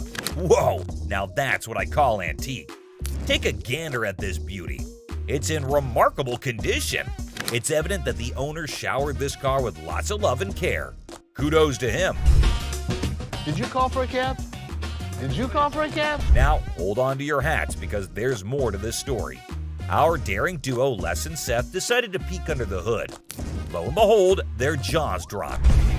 Look at that thing purr. Don't you lose money because you get there quicker? And it all goes... The engine looks splendid, almost brand new. How cool is that? But wait, there's a fascinating tidbit about this cab. Back in the day, they used to write the rates right on the taxi door itself.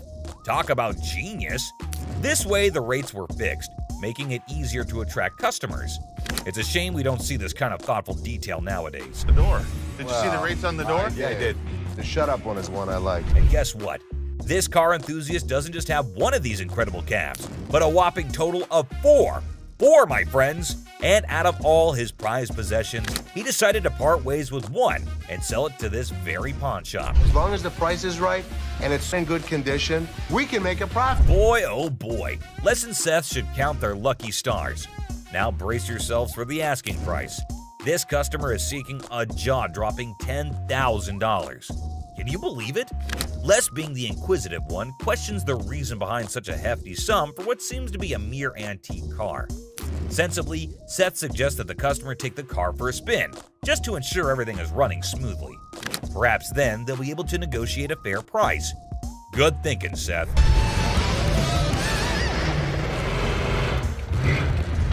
Les, ever the insightful one, recognizes that this is not just any ordinary car. It's a masterpiece, a truly unique item. Plus, considering its excellent condition, they can actually turn a profit from it. However, much to their disappointment, the customer refuses to budge below $8,500. Sadly, no deal can be made today. Nonetheless, Les wishes him luck, and we join him in hoping that the right buyer comes along for this exceptional ride. Fingers crossed, this next guy brought in something, and you won't believe what it is. You want $950? This guy walked in all eager to sell something big, and boy did he deliver. When he unveiled the item, everyone's jaws hit the floor. Well, I hear you guys buy silver. We do. That's a Silver Surfer. I'm talking about a life-size Silver Surfer from the Fantastic Four. Can you believe it? This thing is massive and made entirely of silver. It's a sight to behold. Now, let me fill you in on the backstory. This customer explains that this Silver Surfer was actually a display piece for the movie Fantastic Four: Rise of the Silver Surfer. They made a total of 1,500 of these bad boys. Can you imagine? But here's the kicker. Is it actually silver? This is literally just a regular mannequin and plywood. The customer reveals that this is just a regular mannequin covered in a vacuum metal plastic wrap. He actually got it from a movie theater where he used to advertise. And get this, he owns his own comic book store. I advertise that, and I own a comic book store. I said, and that's how he managed to convince the set designer to let him take it home. And the next day, it was proudly displayed in his shop for the next 5 years. Talk about a cool collector's item. Now hold on to your seats, because things are about to get interesting. This guy is asking for a whopping $2,000 for the Silver Surfer. And let me tell you, he seems pretty darn adamant about it. Like, take a look at this. I want $2,000 for it. Why? Ashley, always the one to ask the tough questions, wonders why it's priced so high. The customer confidently explains that outline. It's actually valued at $3,000, and he wants a fair price for it. Oh, and here's a fun fact for you. The Silver Surfer was actually voted one of the top 50 most recognizable comic book heroes in America. Pretty cool, huh? Ashley, being the shrewd businesswoman she is, gives the customer a reality check. She offers him a lesser amount for it, stating that it's the best she can do. But the customer stands his ground and refuses to go below $1,000. That's quite a gap to bridge. To buy this from you for $500. But then in comes Seth, our resident genius manipulator. What he does next and how he convinces the customer will truly shock you.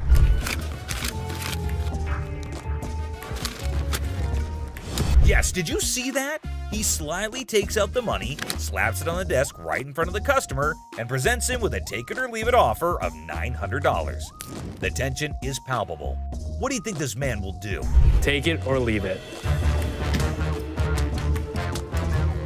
It's clear that he's holding out for a higher price. Hey, sometimes you gotta stick to your guns. Well, after giving it some serious thought, the customer ultimately did decide this. It's a pleasure. We're gonna go surfing on home. See you later. And walked away from the deal. But wait, there's more. You think Les will let him walk away like this? Les has something up his sleeve, and he does this. Where I want it. If you're gonna walk for $50, you're gonna pack it back up, you're gonna take it back. Well, after mulling it over, the customer finally caved in and agreed to Les's offer. That's the kind of influence Les has, folks. Somehow, people just can't resist his charm. Now, with everyone on the same page, they can all happily move forward. It's smooth sailing from here on out. You know what? I never liked you as. I literally. She ain't by herself, my man. No, I call me. I'm sure you're curious about what happened, so let's not waste any time and jump right into it. So this customer walks into the pawn shop looking visibly upset. As usual, Ashley greets him and asks how he's doing. Turns out he's not doing well at all. Here's the reason why. I'm not doing so good. No? My grandma just passed. I'm sorry. I was like... It's really sad to hear about it. Now, he brings along a ring that belonged to his grandmother. He wants to pawn this ring because he plans to retrieve it once he earns enough money. How sweet, right? However, it turns out that the ring is fake, which surprises the customer. Now, this got me thinking, is he pretending or is he genuinely serious? It's hard to trust people these days, you know? But Ashley comes up with a solution to help him out by pawning his television. Can you guess what his response was? What the I look like pawning my TV?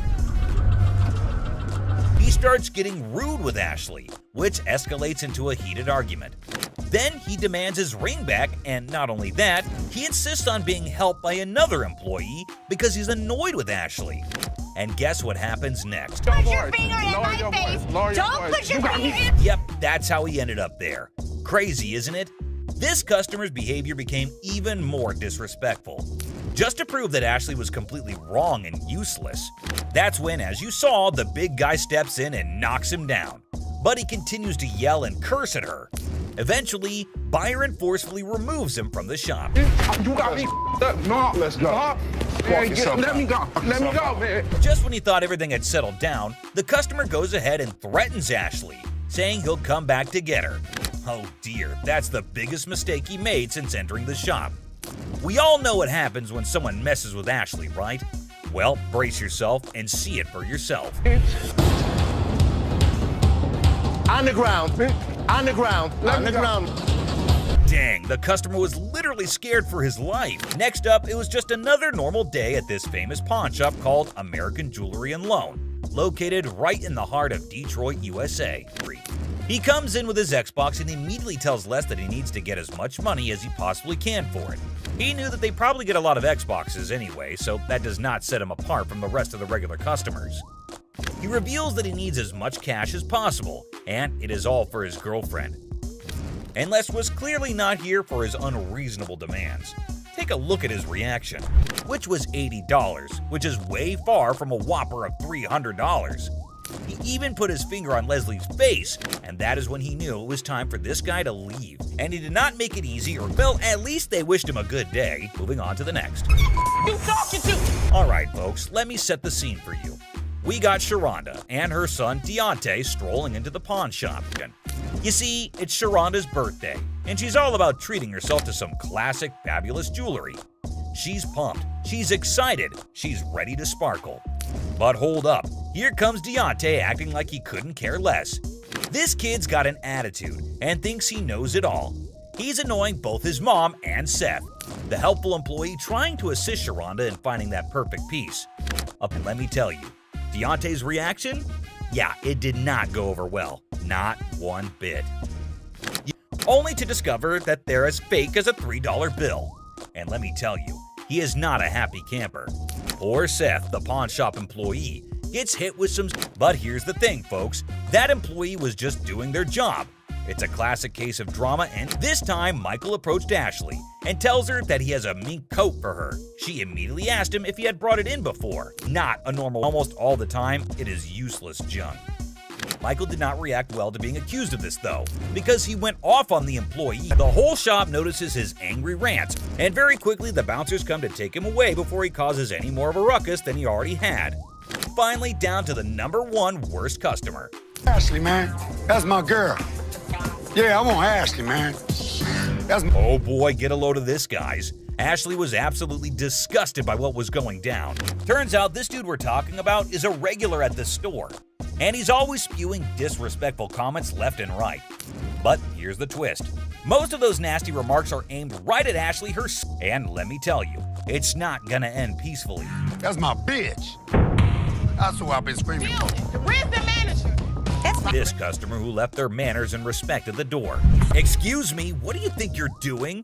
Well, that is exactly what everyone at the pawn shop was thinking when they saw this customer, who seemed to have walked in with absolutely no decency or anything even close to it. How hard is it to remember basic courtesy and respect when entering a store, huh? I mean, come on! We're all trying to coexist in this space, right? It's not rocket science to treat others with kindness and consideration. Completely unacceptable. Fortunately, it seems like the tides turned swiftly, and he finally realized the gravity of his despicable actions. Perhaps he must have seen the imminent danger of facing severe consequences for his repulsive behavior. It's a relief that he had the sense to put a stop to his outrageous bullshit before things escalated further. This isn't the only time Ashley faced such abuse. This one woman went way out of her line, screaming and verbally abusing Ashley.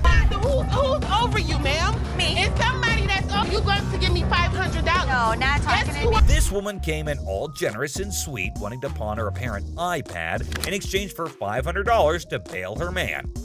That's a red flag right there, ma'am. Anyways, when Ashley asked her how she estimated $500 to be the value, she was fumbling and gave a very lame reason. Because this is a new gig. So I should get gig? Yes. She clearly had no idea what it was. Don't worry, I won't leave you hanging wondering the same. It is an Asus transformer, not an iPad, and definitely not worth $500. And pawned items are sold at lower rates so that everyone has some profit. Ashley straight up returns it, but the customer gets pissed at this. She gets really loud and asks Ashley to get the manager. Funny, ma'am, she is the manager. She asked her to get someone above her because she needs that $500. To this, Ashley did the most savagely epic things of all times. She looked around with an air of confidence and said, "Me," asserting herself as the undeniable queen of the room. Oh boy, I bet that moment sent shockwaves through everyone's minds. It was a jaw-dropping, awe-inspiring move that showcased her unapologetic dominance. Talk about a mic drop moment. Ashley truly proved that she reigns supreme, leaving everyone in awe of her sheer badassery. So, I'm gonna ask you to leave. No! I'm not going out my work until you run me mine. Run me. First of all, her voice is bugging my ears so much. The rest of it is just her shouting how Ashley's a bitch, and kept cursing her while security shows her the way out. You don't know me! You don't know me! You do not know me! You threaten me? You're out. You're not. For the last time, good lord, someone please ask her to zip it. And I swear, my poor ears were begging for mercy. But you know what? Kudos to Ashley for taking charge and showing her the exit door.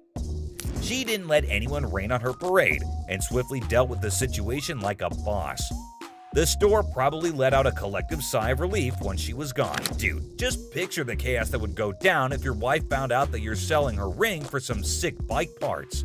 Like seriously, can you imagine? You'd better brace yourselves, cause though. And there's this next customer who's legit stuck in that exact nightmare scenario. I kid you not. Let's hope Ashley can handle this unexpected twist like the boss she is and help ease the tension in the room. If dude's got any sense left in him, he better step up and start doing some major damage control. Talk about a major breach of trust and a surefire way to ignite a firestorm of frustration. But let me tell you, the way she unleashed those two punches, it was sometimes emotions can manifest themselves in unexpected ways, and in this case, it was through a powerful punch. The woman asked Ashley to give her the ring back, and she asked for it quite furiously. Just give them the ring. All right. Thanks. Okay, hold up. Let's get the facts straight here. What Ashley did wasn't some mean girl behavior, alright? She was just trying to get some clarity, you know? She wanted the dude who brought in the item to speak up, but damn, he was in no position to do that at the moment. Well, he kinda deserves it.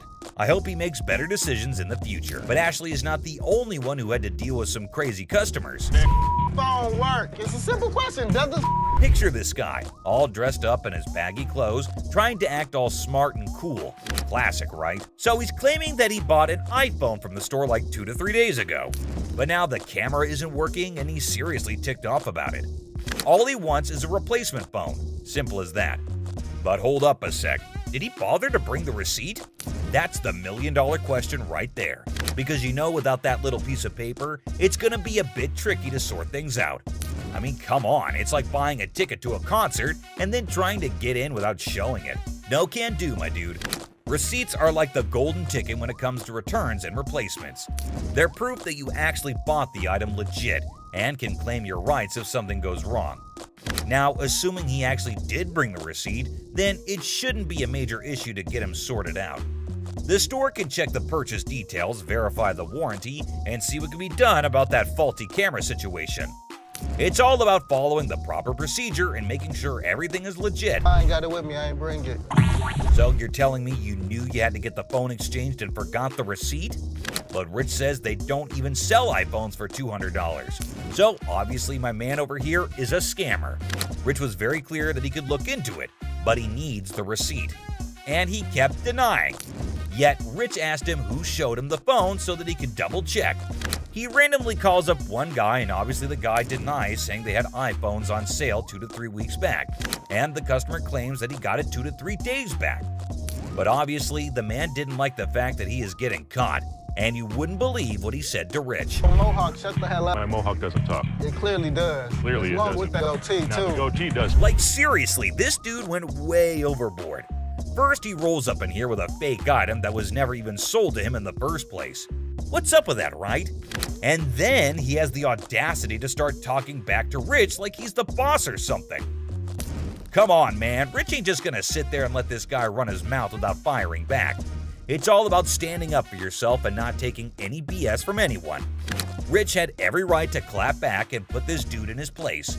I mean, it's crazy how some people think they can just waltz in and cause a scene without any consequences. But nah, that's not how it works here. Okay, did that one work? Pull the things up over your ears a little because you clearly can't. No way, dude. Even while Big Joe was escorting him out, this guy had the nerve to keep shouting at Rich, trying to prove his point. Talk about audacity on another level. I mean, seriously, when you're already in a situation where you're being shown the door, you'd think common sense would kick in, and you just leave quietly. But no, not this guy. He just couldn't resist the urge to keep arguing and making a scene. It's like he thought he could still somehow win the argument or get his way by raising his voice. But let's be real here. Shouting isn't gonna magically make your point more valid. It's all about having a civilized conversation and respecting the boundaries. But man, I can only imagine the frustration and annoyance Rich must have felt having to bear all that unnecessary noise. Send me a picture of the receipt from your phone. Damn, my man Rich definitely got that one stitch on his head for a long, long time. You better be lucky I can't beat your man. Today, a real gem walked through those doors. This guy, I kid you not, strolls in without a single thing in his hands. The suspense is killing me. What on earth could he be after? Brace yourselves, because this one's about to blow your mind. So a guy comes in asking to tattoo their logo and get paid for it? Now, I won't sugarcoat it. This idea might come off as a tad bit idiotic, but hey, different strokes for different folks, am I right? I don't think that this guy was thinking through this. My dad wouldn't get it done. So why the would this guy get it done? Guess what? Ashley ain't exactly blown away by this whole thing and finds it pretty dumb if you ask me. Just when you start thinking he's all about giving props to the shop, it turns out he couldn't care less. You got any tattoos underneath? Holy moly. This dude means serious business, I tell you. Brace yourself for the mind-boggling price he's demanding for that tattoo. Well, I'm looking in the range for about $1,000. $1,000. Yeah. He is so crazy for that. Now we're in a bit of a pickle trying to figure out who the real idiot is, him or Les. I mean, this guy is practically selling himself here. Come on, Les, get your act together, buddy. He's gonna have a new tattoo. Wait, you wear a shirt, so you'd be covering it up. No, I wouldn't be covering up. I'd walk around. But here's the moment of truth. Did they strike a deal? Drum roll. Nope, not a chance. This dude wasn't willing to budge below $500 for the tattoo, which kind of makes sense, I guess. But Les wasn't about to cough up more than $250. $250. Can't do it. So hey, at least you didn't end up with that dumb tattoo, am I right? Now get ready for this next woman, cause it's about to get interesting. So this lady is trying to make some money by selling these coats to cover her bills. But honestly, the coats didn't look too great, and neither did her chewing. 415. Is that what you said? Well, I said it 400 piece. But Ashley was totally caught off guard by that. And seriously, the price is insane, don't you think? Now she's stepping in, offering some real prices. Let's see how the other person reacts to it. $40. No doubt that's absolutely hilarious. Now they're trying to haggle, but it's honestly gross and distracting when she chews like that. I mean, check out that silly behavior. How's that come? So the bodyguard is clearly here to kick her out, and you won't believe what she pulled off. Boy, I like big boys, yeah. You know, climb up on you, huh? That was just plain weird. But the next one is even weirder, believe me. And speaking of flirting, this next customer is on a whole new level. She's got a necklace in her possession, so she's not showing up empty-handed. But here's the twist. She's actually here for Ashley, or something else. Could it be her sneaky way of striking a deal with the pawn shop? She's got a good personality, and she's so sweet. Oh, snap. That's the thing, guys. A lot of people pull off scams like this. And let me tell you, the way this woman starts behaving with Ashley is just downright bizarre and idiotic. But hey, let's not waste any more time on the theatrics and get down to business, shall we? Look at it? Yeah, I got a good price. I adore. Now Ashley's starting to feel a bit uneasy with this whole situation. It's not every day you encounter someone acting all creepy when you've never even met them before. And here's the kicker. This woman insists she's been here before. But wait till you hear what the system records actually reveal. And trust me, it's gonna be a shocker. I look her up in the system. She's never been here, right? I can't find her. Well, well, well. Are we really surprised here? This woman just can't seem to stop flirting with Ashley. But what really concerns him is her dishonesty. And let me tell you, her response to it is nothing short of idiotic, yet undeniably hilarious. We've got ourselves a real comedy act unfolding right in front of our eyes. So you lied to me? I do like you. No, you lied. Now, I can't help but wonder if she was just playing her cards to seal the deal, or if she genuinely had a thing for Ashley. Either way, she managed to strike a deal, and now she's out of Ashley's hair. Mission accomplished, I suppose, now back at the pawn shop. And this time, we have a surprise because we've got a whole cast of characters in here today. Check out this lady starting off all cheerful and friendly, saying hi to the folks at the front desk. But out of nowhere, she does a complete 180 and turns ice cold. What's her deal? Ring out. You lost this ring. This lady is all like, I totally came by here last month, I swear. But guess what? The computer ain't lying, my friends. The receptionist straight up told her that her precious ring is nowhere to be found. And you know what? It's on her.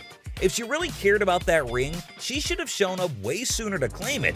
But she didn't, so tough luck, I guess. You didn't bring it last month. You brought it 4 months ago. Now this lady is totally losing her marbles, you know? I mean, it's kind of dumb if you ask me. She should have just remembered where she left her stuff. But no. Instead, she's going off like some chatty old grandma, non-stop yapping about it. Give me my motherfucking ring and let me see a manager in this bitch. I'll get you a manager in this bitch. Oh boy, we've got a real character on our hands here. This lady just won't accept any responsibility, I tell ya. Hey lady, newsflash. It's your job to remember, not his. This is where she's really taking the cake and acting like a complete idiot. And get this, she starts pointing fingers at poor Les, blaming him for this whole mix-up. You got me up. Well, no, you got yourself No, up. you got. Can you believe it? I mean, come on, lady. It's clearly your fault, not his. Thank goodness for that bodyguard who swiftly stepped in and removed her from the scene. I gotta say, it's giving me secondhand embarrassment. Just look at the unending drama. Sorry that your grandma's ring exceeded its time limit. You made the mistake and did. But what we've got next will blow your mind. So it's just another day dealing with annoyed customers. This lady was supposedly waiting for 2 hours, or so she said. But man, isn't she a little too aggressive? Oh, you gonna ignore me. Can I get some help? Now Ashley jumps in to handle the situation. But this lady won't even let Ashley speak for a single minute. Such a big mouth. You need some better help up in here. I've been standing here going on almost 2 hours. This lady just won't quit shouting. And to be honest, Ashley is so done with it. But you won't believe what this customer does next. It's seriously shocking. Because he told me. Excuse me. Seriously, what kind of lady does that? I get that she's mad, but why resort to getting physical when the manager is talking calmly too? Wait, come on, lady, isn't that kind of suspicious? He's buying your ring, so of course he'll check it out. She's looking for $200, but this customer walks in claiming she's here to get back the stuff she pawned off. But guess what? Sit. Buy. Not pawn. They were buy. Turns out she didn't pawn anything. She straight up sold it off. Man, this lady is clueless. She doesn't have her ticket and she expects someone to help her out? Seth tries to intervene, but it's pointless because this woman just can't grasp the fact that without the ticket, there's nothing anyone can do. If you bring me the ticket, I'd be more than happy to take care of it for you. I need my. Show me the ticket. I don't have my ticket. Now she's all paranoid, thinking people are trying to deceive her. and she's planning to take matters into her own hands. Uh-oh, that can't end well. At this point, it's best to just walk away, lady. Phone call. A little phone My love call? be up here to handle y'all mother. Who you having? This lady is refusing to leave until her brother shows up to give the pawn shop owners a beating. How messed up is that? Seriously, this woman needs to just shut up. Gotta be ready. For what? Because my brother's gonna come up here and To handle do y'all. what? See how Mo made me mess with the oh, man. Bro, what is you doing, man? Y'all, man. If you steal something, you're a thief. I mean, look up in the dictionary, that's what it means. Bad parenting. The pawn shop door swings open, and a furious mother charges in like a bull in a china shop, demanding to know if her daughter sold her precious ring here. How you gonna sit here and tell me? You told me you brought it here, right? Yeah. It best be here. I don't have it. Now what we gonna do? There's nothing What the I can hell do. we gonna do? Cause I need my Nothing I can do. Don't I this belong to my mother. I want my ring. Not a good impression anyway. To defuse the chaos, Ashley stepped up. Let's see if it helped or not. You took your grandma's ring. Yes. And you pawned it. When? The day before yesterday. Okay, so where's your ticket? I don't have it. So let me ask you a question as a mother. Did you press charges against your daughter for being a thief? I'm not pressing no charges against my daughter. Then you can't get it back. No. Get a grip on yourself, Mommy. The woman just won't listen to anyone. Man, where do such people come from?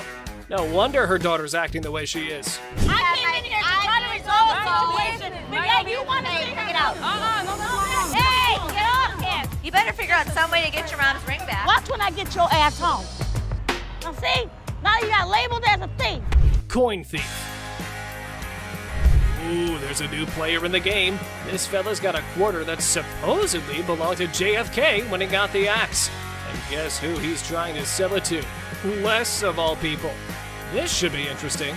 Hey, the second person to touch it, man. You see this, man? Who was the first? JFK, man. JFK. Hell yeah, I'm trying to get 30,000 for it, man. Really? Our friend here needs to know that he's trying to close a deal with the boss. Yup, the big cheese himself. You know what that means? You better have some answers ready. I don't think this guy even knows who the president is today. What year did they put Lincoln on the quarter? 67. Who's on a penny? Bill Clinton, whatever his damn name is. Well, he means you'll have to take your business elsewhere if you want to avoid glitter and dancing. But anyway, this punk got mad, and here's what happened next. Want to go out for the pass? Please. Man, Follow him out. much, man. Man. Oh, you forgot to ask you. Let's go. See how Mo made me mess with the oh, man. What? Bro, what is you doing, man? Y'all, man. Pink coat. The woman swaggers into the pawn shop, yelling that the pink coat is hers. Guess who she encounters for the argument? That's right, it's Les. Oh no, she's done it now. What could happen to her after upsetting the big dog? Let's find out. What would you do if a man strolls into your shop with a massive bag? Obviously, you can't wait to find out what's in there. This is what this sneaky guy did. Man, this is my bag. Okay. What's in it? Tell me what that means, because maybe I don't understand what you're talking about. Looks like the man had a top secret mission with this bag. He didn't let anyone unzip it. In my opinion, he's a freak. See for yourself how the whole scenario went down. You can't bring in a big bag into a business and not expect to have it searched. What the hell? Oh my God. My man, oh my God. What the hell? Wow, that was unexpected. I can't believe what just happened. I might need a moment to process this. It's not something any of us were prepared for. So I'm just gonna let things lie. If I see anything on the news, I'll report that he was here. I saw that. For all I know, there's a half-naked man in a gold G-string running around the streets of Detroit. Holy Pregnancy deal. A pregnant mom walks into a pawn shop, excited to purchase a wooden horse for her unborn baby. I was just here last week and I seen this horse that y'all had and I really want it. I didn't have the money last week. For sure. You saw it? Where is it? It's right over here. Sure. When are you due? Well, I'm due next month. Oh, it's your first? Yes, it is. Oh, but the down part was that she has no money. How unfortunate, considering her husband left her. Hearing her story, Ashley gets all empathetic and decides to give away the object to the yet-to-be-born baby mama. This is what she has to say. Let me tell you what I can do for you. You give me 5, and then my gift to you is the remaining 15. That'll be great. That'll be really great. Okay? This means so much to me. Well, everything went well for the lady, and even Ashley was proud of herself for doing a good deed. Until this happened. Help you and the baby. What the Hello? Excuse me? Excuse me? Wedding ring crook. Looks like someone's sleeping on the couch tonight. This wife found a pawn slip for her wedding ring in her husband's wallet. Time to hit up the pawn shop and get it back. So your husband stole your wedding ring? Yes, he took it because we're having financial problems. I get why he did it. I just want to pay for it and get my ring back. Did you make a police report? No, I didn't make a police report. The hell am I gonna make a police report for? The angry wife missed the no ticket, no service memo. Ashley can only work with what she's got, lady. Don't shoot the messenger. Let me explain to you how this works. First of all, I don't just look up somebody's name and give you their information. I didn't ask you to give me the information. I asked you to look it up. How hard is that? You look it up in the computer, you take it, I pay for it, we leave. It's not that hard. Okay, I know it's not funny, but Ashley's solution was hilarious. Here's how she managed the situation. Nobody saw it coming. Is it Take that hard? your pretty little feet, walk your pretty little legs out of here. You are not. Just go back there and give me my How hard is that? You can't just go back there and type in a name? It's time to go. The only person you should be threatening is your husband. Invisible friend. A guy trying to pawn a fake bracelet walks into a store with his imaginary friend. However, Les was skeptical until the friend started haggling for a better price. My partner right here, Robert, we want to pawn this. You're who? My partner, Robert, right here. Here's a person talking to an invisible friend, but I didn't see him. Well, well, well. Robert, the imaginary friend, needs a reality check. Maybe this dude should stick to playing pretend more believably. After all, the pawnbroker here is no fool. Robert, tell him, Robert, tell him. This is worth $200. It was a stainless steel bracelet that we don't sell here for $10. There was no way he was gonna get anything. However, his get-rich-quick scheme wasn't so quick after all. The customer's face fell faster than a lead balloon. This is how we reacted to the situation. And he talking about he can't give me nothing for this. What the is that? No, come on, let's go to the outside. I gotta look at it a little bit more better. All right. I ain't leaving. I'm not leaving, man, until I get some money. I'm not leaving, man. That man, let me go. Stolen telly. This lady's ex-boyfriend pawns her TV for some quick cash. With determination, she enters the pawn shop and confidently declares, "I'm here to rescue my kidnapped TV." I need to get my stuff, my 2 TVs. I need your ID or the tickets. I don't have no ticket or no ID. My stuff was stolen and pawned from my boyfriend. We need him or the tickets. Or... What you need him for? He ain't even nowhere around. Ah, the policy police strike again. No ticket, no claims allowed. And in a spectacular display of logic defiance, here's how she responded to the situation. Listen, don't land on my window! You bitch! What, if I'm gonna have to get ratchet? You don't pound on my window! Yes, I can! No, you can't! Oh boy, it seems like someone stirred the hornet's nest. But fear not, Ashley swiftly shut down those threats like a master conductor. Lesson learned, universe. Okay. Oh, please. Bye. See ya. No. You're crazy. Yeah, I am crazy, and I'll show you crazy. No password. Oh boy, trying to pawn that laptop at the store, but conveniently forgetting your password? Suspicious much? Brace yourself for some dose of skeptical boss lady. You forgot the password. Yeah. How do you forget when's the last time you used this? About a month ago. You forgot your password? Yeah. Try again. She didn't know how to get into this computer. She didn't know the password. She didn't know the username. Oh, so you didn't just find this laptop aimlessly wandering around in the wilderness and thought, hey, I should take this. I'm sure the lady was adamant that it's my laptop. How much did you want to get on this today? At least 165. How's 125 for you? No, I'm sorry, I can't do that. I need at least 165. I mean, I can't do 125. All right, I can do 150, and that's what I can do. Okay, can you do 165 or not? blink of an eye, the laptop lady became wild and crazy. Her responses and shouts made everyone wonder if she was off her rocker. I am a grown-ass woman. You're not acting Flat like out. one. Like I said, I am a Like I said, grown-ass you're woman. not acting like I'm not one. gonna sit here and argue with you. Like I said, I can take don't. my business somewhere else. Goodbye.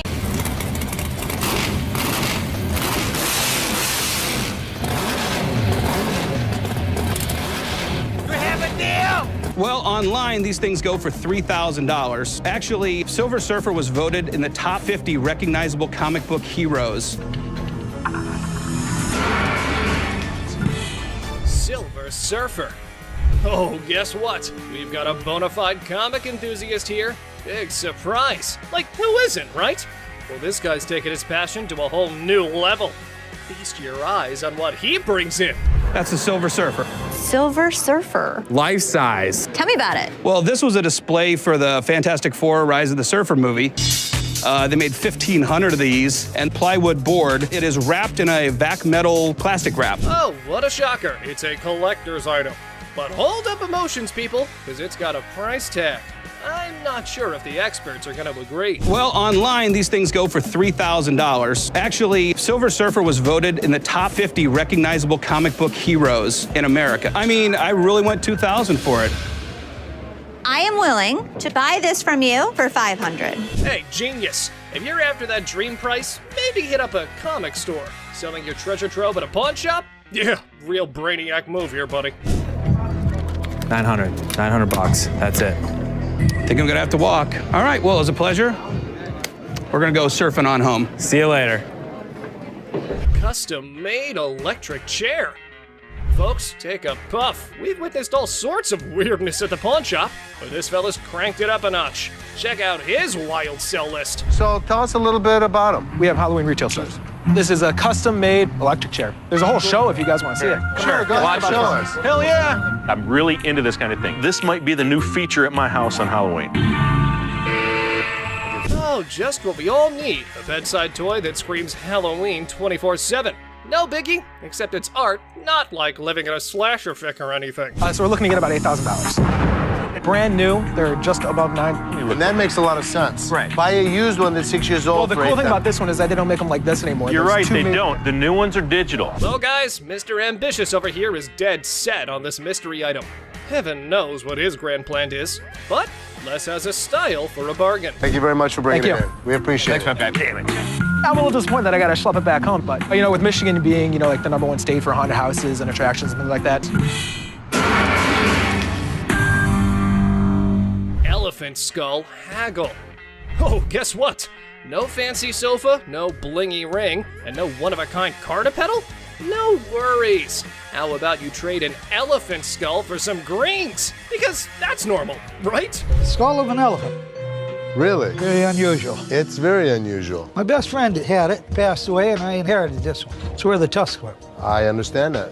It came from Africa? Yeah, right. Well, I So- can promise you nobody has ever brought in an elephant skull, ever. That I can Little tell you. unique. Ever wondered where one finds a thing like that?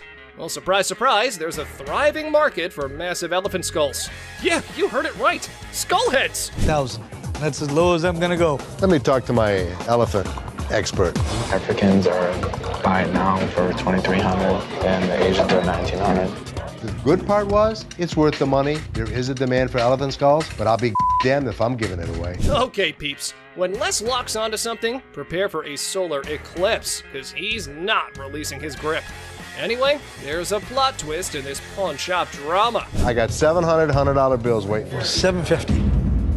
$700. And if you think it's worth $50 for you to schlep it home, It isn't. Schlep it. It isn't. Schlep it. I'll give it to you for $7. You got a deal. Thank you very much. Thank Come you. right Thank over you. here. We'll Thank take you. care All of right. it. All right. Yeah. Mark, thank you. Bone rattler. Okay, people, the granddaddy of speed in the house. Ready to snatch up a drag racing car from the pawn shop? Who knew shuffleboard was just a warm-up? This guy is an expert. He knows all about drag racers. So does Jeff. Jeff is my jeweler, but he's much more knowledgeable with engines than I am. The guy that sold it to me said it cost him $85,000 to put it together. Probably clipping along at about 250 miles an hour. Fire this puppy up. I don't know how to start it. Gather around, youngsters. We got a drag racing sage here, boasting a mere 30 years under his belt. So the wisdom dump is here, as he schools the pawn shop owner. You know how to start him? Sure. I knew you did. How long you been racing dragsters? For about 30 years. Oh. You ready for this? I'm ready when you are.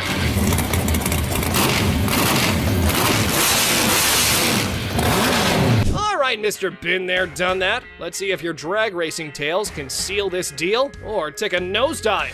Now, coming straight to the negotiation. 20 grand. 7,500. I don't think so. If you give me the money today, 15,000. I'll throw the skeletons in for free. We have a deal for 15,000? I guess so. Thank you very much. Have a good Enjoy day. your new car. Mechanical Bull. Ah, the good old days of Wild West bull riding and rugged cowboys. Some dude missed the memo that it's not exactly the trendiest scene nowadays. Time to catch up, y'all. Going for a ride in my parking lot, or what are we doing? Let's have a little fun, girl. We're trying to sell our mechanical bull. Why do you have it? A Western-themed restaurant bar before, and that was the theme. We put the bull into the bar. Well, slap on those cowboy hats. We got ourselves a scene here. But seriously, who's taking bets on whether they can wrangle a decent price for that rodeo-style bull riding? Let's say you were to buy these brand new. How much do they cost? They cost around $15,000 to $20,000. How much do you want? $15,000. So if I was to buy this brand new or buy this used from you, it's the same price. Rental companies rent these out for $750 a day. There's a lot of revenue potential. Ha! Man, sad to see these alpha men taking back their bull home. But folks, hold on to your hats. Maybe Ashley has something else in her mind. 3,000 right now. 45. 31. 39, you pack it up. That's my bottom dollar. 34. I can't do it. Sorry, good luck. Dr. Death's van. Step right up, viewers. You've heard of Dr. Death, but today's highlight is the van that spotlights as the ride for assisted suicides. Because nothing says vacation like a one-way ticket, right? This is a 1968 Volkswagen van owned by Dr. Death, Jack Kevorkian. By Dr. Death. This is the actual van that he did his first and several other assisted suicides in. Jack Kevorkian was an iconic figure in the city of Detroit. We're not aiming for a Valley of Chrome farewell tour this time. Mr. Big Bucks here wants a six-figure sum. Brace yourselves, because Les has his few concerns all queued up. It is a piece of history. I like buying weird. You won't find another one. The problem is, it doesn't make sense to spend six figures on something like this for me. Well, you either love it or hate it. But I love it. This is definitely a piece of Detroit. A van oozing that delightful combo of creepiness and death vibes. So legit. However, why not throw in another expert opinion? Let's see how that went. So 10,000 ain't gonna buy it. No, I'm in the six-figure range. 20 grand? No. 25 grand. 30 grand. 50 grand? 30. One time. 50. 30 cash right now. Bizarre bikini. Check out this granny of the century who strolls into the pawn shop with an elderly figure that has a lot to do with, I don't know. You have a look and maybe you decide. Which is the doll? I heard that. I'm undressing her. What can I say? A really nasty looking woman, but a very cool item. Yep, that's about accurate. You just saw a long-legged granny in a bikini. All the efforts are done in the name of art. However, our granny here invested in this model. How much did you want for this thing? I'd like to get $500 for it. This thing is art. It's a very cool item, but not for that price. She's really cute. I mean, she's really fun to look at, but it's not going to be even close to 500 bucks. Never mind, that was gonna be a deal breaker. Unless Les had some more quotes to add to the art piece, this stirs things up for the selling mix. Here this woman was playing my game, and I was losing. 200. 190. I'll take her. Will he stop? Okay, schlep it home. You know, I heard my dad saying it wasn't worth the extra $10. Bull. She wants 200. Latex vacuum bed. Look who's spicing up the pawn shop scene. This dynamic duo's got a latex vacuum fetish bed up for grabs. You know, just your average afternoon errand. Latex vacuum bed. A what? A latex vacuum bed. So you have sex with latex? Pretty much. It's like the autoerotic asphyxiation. Pretty much, yeah. Bobby J surprisingly knew exactly what this thing was. All right, I was wondering, Who needs candlelit dinners when you can have vacuum-sealed intimacy? I'm not here to judge. However, here's a quick demonstration. Is it normally when Felix has his hand over his mouth? Normally what they like. I actually used it. Are you breathing? Here we go. Not gonna work. It's working. Everyone's a critic when it comes to, innovative sleeping arrangements. Yeah, there we go. And we aren't sure if that ever went up for the big sale. Used it. So how could you not want to do this with him? Because I don't want to suffocate. It's not for everybody. I'm familiar with the bed. Very much so. Just imagine having sex now. He don't have to hold you. Perfect. Well, now we got that out of the way. Watch your punk ass up, but you ain't getting my motherfucking car. You I got my laptop home. I ain't leaving this bitch till you give me my money. I need my motherfucking air. Time to go. No. My friend's laptop.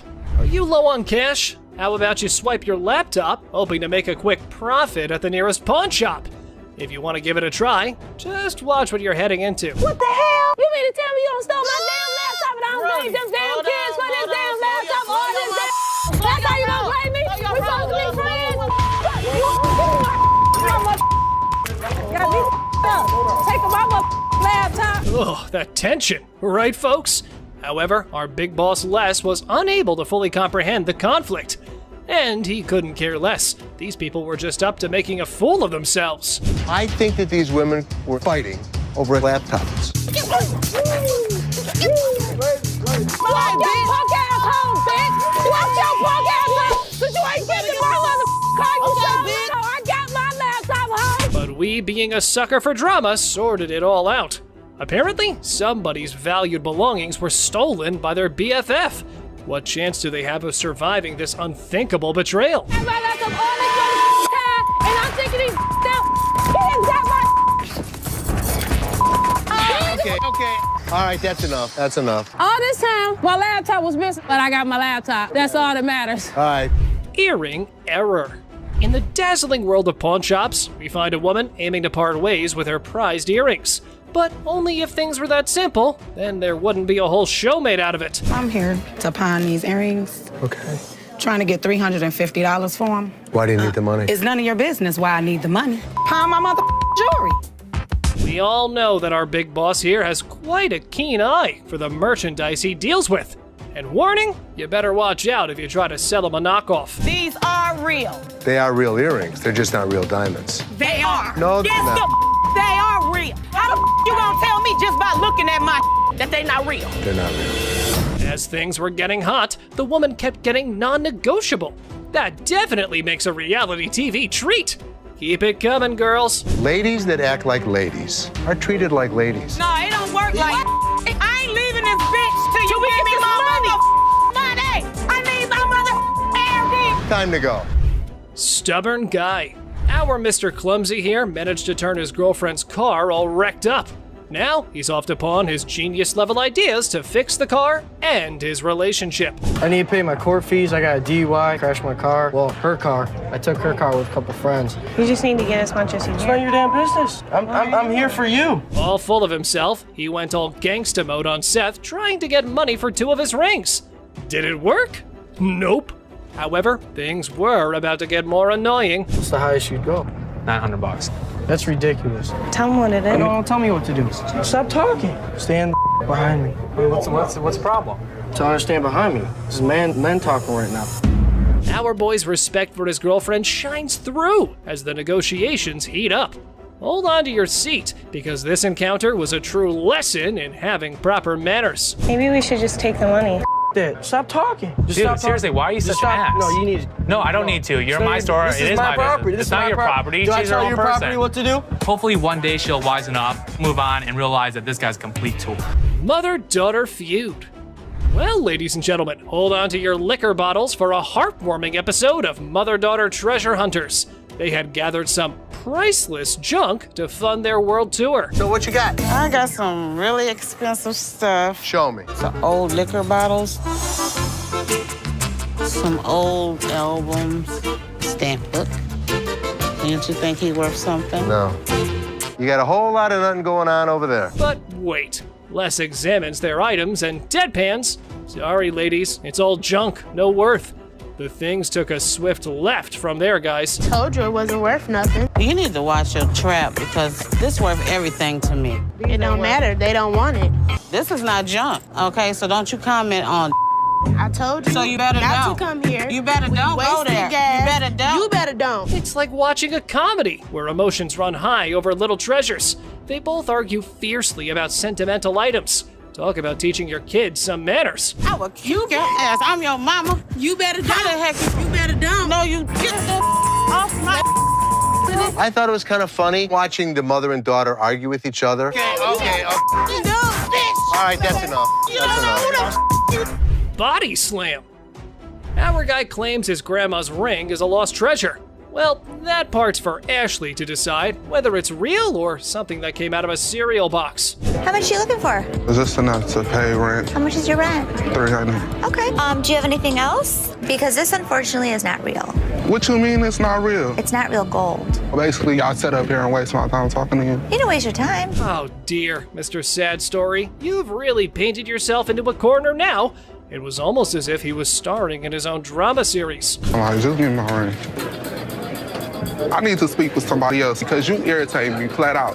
I'm trying to help you solve your issue. What you mean? What you mean? I'm trying to help you solve your issue. Lower your voice. This guy's acting really erratic and it's making me really nervous. Hold on tight, because here come the Powerpuff Boys to rescue our protagonist from his own soap opera. What a gimmick. A day he's gonna remember for a while. Don't put your hand in. No, she ain't by herself, man. She ain't by herself, my man. Bitch, I'll be back, bitch. You're talking that now, get the hell out of here. He was lucky I have other things on my mind, or I would have beat him to a pulp. PlayStation. In a stunning twist, our lovable, larger-than-life customer walks into the pawn shop dreaming of snagging a PS3. Let's hope the controller can keep up with his enthusiasm. How much are your PlayStation 3s? How much you want to spend? Got $70. Can't let it go for 70, my man, unfortunately. I've seen them for $70 to $80 at other pawn shops. Does it come with a warranty? It comes with an as-is warranty, unless you'd like to purchase an additional warranty, which I'd like to help you with. This is bull. Our six-pack gamer needs some physical exercise rather than video games. Mirror, mirror on the wall, who needs a jog more than them all? I need a PlayStation 3 for $70.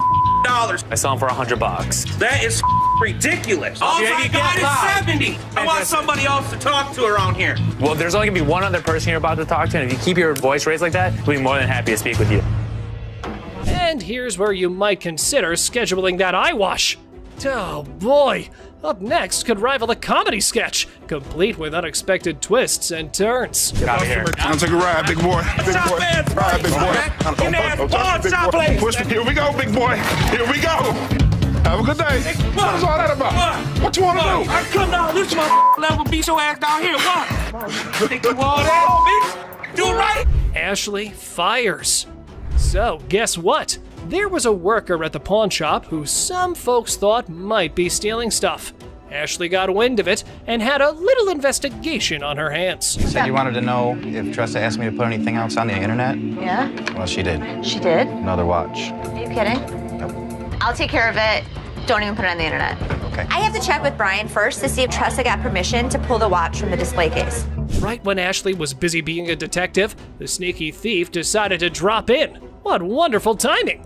Well, since you're here, time to do some explanation. I didn't ask him to put it online yet. I didn't ask him. So he wouldn't just offer it? Right. You said to come to one of you guys. Well, before I would have bought it, I would have came to you But guys. you already asked him to put it on the internet. No, I said, was it a possibility? I pulled it out. Okay, you went around the bush and kind of asked him. No, I'm still not 100% sure if I wanted to buy it. Alrighty then, you're going home because you were not hired to make CEO-level decisions. But wait, there has to be more about this situation. You're fired. Fine, that's fine. I said I wasn't even sure if I was going to. It's fine. I literally told everyone that you weren't as big of a bitch. I was wrong. Excuse me? Get the out of here. Get out of here. Less fun. So how much can you give me, man? 20 bucks? $20? The hell you mean? I'm more or less helping you than anything. Man, I'm gonna need more than $20 for this, man. Of course, they're giving you exactly what it's worth, aren't they? So just take the money and run. But anyway, here is how our man decides to handle the situation. Well, folks, things took a nosedive when our beloved Les decided to make an appearance. It was like wrestling mania at the pawn shop. Damn! What the you gonna do, old man? Excuse me, anybody buying any jewelry from here? Don't get no more jewelry from here, because this ain't good. Hey, come on. I played this game before. I know this was a scam. You broke my trust, and because of that, Justin, you're fired. Replica. Oh boy. Get your wrists ready for this one. A man walks in with the Audemars Piguet watch, and Les was in all mood to get his hands on it. How about 6? 4,000. No, I don't think I can go that low. You want to meet in the middle? I'll go 4,500. No, I need to get the 5 out of it. Sorry. All right. Appreciate your time. 4,600. However, our pawn king did pull out these big bucks, but he was sure. Duh, he was. But hey, just wait, because Seth might have a different opinion. So let me check it out real quick. Oh. It's coming up counterfeit. Oh, bull. Oh, yeah? Look at it right here. It says, do not purchase. It's a known counterfeit. What? Did our pawn maestro get scammed? Well, wait. They call the seller back in for another purchase to trap him down. Let's see how that goes. You mother coming into my store selling a that's not real. Here's the way it works. Either give me my money back or go to jail. I bought them, and now, I've got taken on them too. I believe you. I mean, I'd give you your money back. Unreal diamond. Regular day at a pawn shop until this woman came in claiming that her niece bought earrings from the shop, but one earring lost its diamond. FYI, this is about to get interesting. Watch this. She bought them from us? Yes. So there's 2 problems here. The first problem, you don't have the receipt. Second of all, on the receipt, it says no cash refunds. One more problem that's really key to this whole thing. These are fake. Told you a twist was coming, folks. You heard the boss lady. The earrings were as fake as a $3 bill. And this revelation was too much for the customer to handle. Anybody buying any jewelry from here? Don't get no more jewelry from here, because this ain't good. Come on. I played this game before. I know this was a scam. Where's your 2 I'm options? talking to you. I don't I'm care. talking to him. I'm talking to you. Sir, can you give me my money? Can you give me a different pair of earrings? Anything. No. Oh, Wait. Since both of them were like a car on rocket fuel, things escalated rapidly. Therefore, they had to summon an expert to teach this lady who's in charge around here. It's time to leave. I'm not going nowhere. This is Joe. How you He's doing, gonna Joe? show you to the front door. Wait a minute, now get your hands off. I guess Don't you're let me touch you. I'll be back. See you then. Little ass baby, you need to go get fed right quick. Antique necklace. A man strolls in claiming an antique necklace. Now he faces the daunting challenge of convincing the pawn king Les that it's the real deal. Good luck, buddy. It's been passed down from generation to generation to generation. Now it's mine, and I'm trying to put you in the game with this crystal antique rosary. So how much can I get? Well, you can't get anything. It's not diamonds, it's not gold, it's just crystals. Well, I ain't no expert, but definitely, that necklace was nowhere near being called antique. Mr. Too Much Full of Himself was clearly up to no good. How much would you pawn this for? I won't take that in pawn because we only take precious metal. It should be precious to you. Why should it be precious to me? Because it's antique. Didn't you hear that part? No, I can't take it, I'm sorry. Well, I think you need to work something out with me, man. This dude just thinks that saying antique will make his necklace any more valuable. What a joke. How about we let the jewel expert take care of this one? No deal. Deal. How much you gonna give me for it? I'm gonna start running away out the door. Hey, hold on, man. Hold on, brother. Hold on. Look, hold on, man. Hold on. I can leave on my own. Hey, what are y'all looking at? What you looking at? Laptop room. Big Boss Les randomly stumbled upon a screwdriver by the laptop storage room. Turns out, someone's been making off with pricey merchandise. Oh boy, I don't like the sound of that. I go in the back and I see this screwdriver next to the laptop room. Explain that. I caught Justin just the other day breaking into the laptop room trying to get a laptop. You didn't fire his ass that I told him minute? next time I catch him doing it, I was gonna fire him. Let's call his ass out. Uh-oh, looks like someone's in trouble. Les decides to call a meeting with staff to unmask the mystery thief. And for a reminder of how tough things can be for everyone. Randy is running this back. Tell me what the is going on with this door? When we needed to get in that room, I didn't have the keys. I needed to get in there to get that laptop, so I just went in there and got over. But you have permission to go in there no matter how you get in there, you have permission. Am I correct? Do you? Well, ladies and gentlemen, Justin's in the hot seat now. The trigger's been pulled his way, and it's decision time. Will he take the bullet or do some fancy dodging?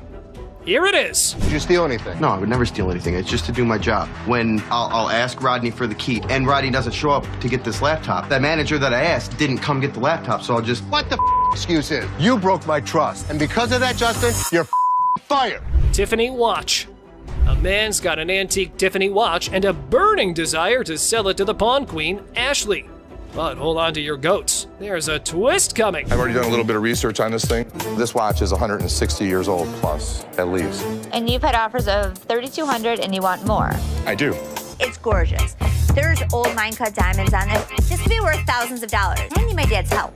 Our jewelry-selling farmer decides to bring a goat as his lucky charm while dealing with the boss lady.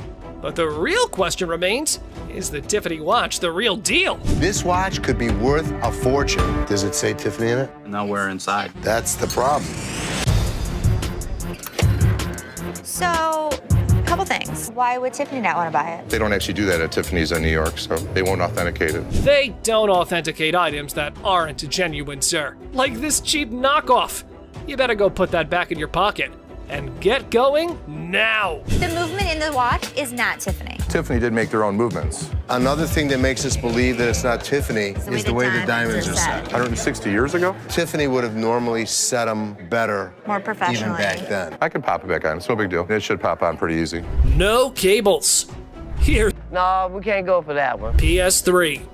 This dude looks like a goon from GTA. He came to the pawn shop to reclaim his PS3. I know, folks. The description of the man makes the whole scene more interesting. I'm just trying to get my I got a brand new PlayStation 3 up in this bitch. You know what it is. Let me just get my in the line like everybody else. I'm just saying, I've been standing. Stop yelling. What the are you yelling I'm just saying, I want you to be able to hear me through this window. That's kind even. Give your slip, get your item, and get out, bro. But wait, there is a twist we all been waiting for from our protagonist. This ain't mine. This the wrong one right here. This is, I don't know who it is. It ain't mine. I mean, check this. Look, mine's brand new out the box. What is this? Yours. The minute he brought it in, we bagged it and labeled it. Oh man, why do they always have to threaten the old man when things can be sorted through negotiation? But anyway, here's the inevitable. Hey, get your hands up off me, big fella. Straight the up, boy. Get your hands off of me right now. I swear to God, if y'all don't give me my PlayStation, I'll call 30 goons up here right now. Call them. I'll call 30, 40 goons up here right now. Call him. Meet my lawyer. A woman storms into the pawn shop, swearing their diamond earring and turning her ear green. And guess who's with her? A lawyer, no less. I look at his earring that he says is turning his ear green, and it's a fake diamond with a fake metal. This is not the correct earring for the receipt. I got my lawyer with me. This is wrong. Oh dear, Miss Drama, it's not that simple. Your slip doesn't quite match the description, so getting that refund might be trickier than you thought. Would you like to meet my attorney? I want my money. My attorney will escort you out. You better not put his hand on me. Then you better turn around with your two legs and walk out yourself. I'm not walking nowhere. Want to bet? Well, lady, it was time for you and your mannequin of a lawyer to walk out the store while keeping your respect where it belongs. You don't just tell me what to do. Get out. Yeah, you know, took my money, just sold me a bold earring, got my ear turning colors. I don't care if he had 10 lawyers in here because we didn't make his ear green. It's just a scam. Miss, I'm on the phone, okay? Can you respect my privacy a little bit and step back if you're a little too close? Hey, give me a time for... Oh, man! Man, why you break that, man? I did not drop it on accident, man. I didn't break it. I thought it was you, man. Oh, that's good. Now you should have that. Where's Nikki? The lady has arrived at the pawn shop saying one of the workers valued her earrings. And now she's just demanding the estimated price. What a mind wreck, I gotta say. Who'd you talk to? Nicole? Over the phone. Yes, But ma'am. we don't see them over the phone. She is lying. Can I see your merchandise while I'm at work and while you're sitting in your living room? You need to come in, you need to evaluate your earrings, we need to test them. Where Nikki at? Nikki. Nicole. Ashley, ever the detective, was in suspicion mode, attempting to dissect the situation. However, the customer's reaction swiftly threw a wrench into her gears. Listen, it's real diamonds. All I know is I need my 400. I'm looking at the diamonds, and I know right off the bat the weight is just not gonna make it. I can do 185. So what you're saying is you're not gonna give me that $400, right? No, I'm not. And you're not gonna come in here demanding money from me. Yes, I am, because that's what I called for. Well, it appears our lady has raised some eyebrows about her sanity. The idea of consulting Nikki to identify this loudmouth was now on the table. Where this bitch at? Excuse me, this is Nikki, and Nikki, she claims she talked to you at 10 o'clock this morning. I don't even know her. I need my money right now. She was very confused, but I know one thing for certain. Nana needed to go. Phone call lady. This one time, an elderly woman disrupted the quiet at the pawn shop with her booming phone conversation. Oh boy! To Ashley, her voice was nothing more than a symphony of annoyance. You ain't supposed to be talking to me like that either. Who the hell you think you talking to? No, I'm talking to you. Ma'am? You know what? You know what? Ma'am? You know what? Excuse me, I'm on the phone. I know, but You know- No, I'm not. Hold on. Miss, I'm on the phone, okay? Can you respect my privacy a little bit and step back if you're a little too close? What's the matter with you, lady? You're in a public place. This ain't your backyard. You better keep your volume down or take your business elsewhere. Duh! Miss, get somebody to help me, please. What do you need help with? I need some help with my rings right Can you here. take off your I ring? haven't- Wait, you just walking up on me like, can you see my rings? I don't even know who you is. You want me to help you? Don't walk I up on can me. help you now. Do not walk up on me. Or else what? Okay, keep walking to find out. This lady was probably angry with someone else and had decided to make this pawn shop a stage for her little vent session. Well, here's how Ashley took control of the situation. Now, can somebody help me other than you? No. All right, that. Don't follow me no more. I won't come back in this bitch. All the motherfucking times I've been coming in here giving y'all my motherfucking and this is how I'm getting treated. Y'all. I told you I don't know who the hell this lady was mad at. You. 70s PC.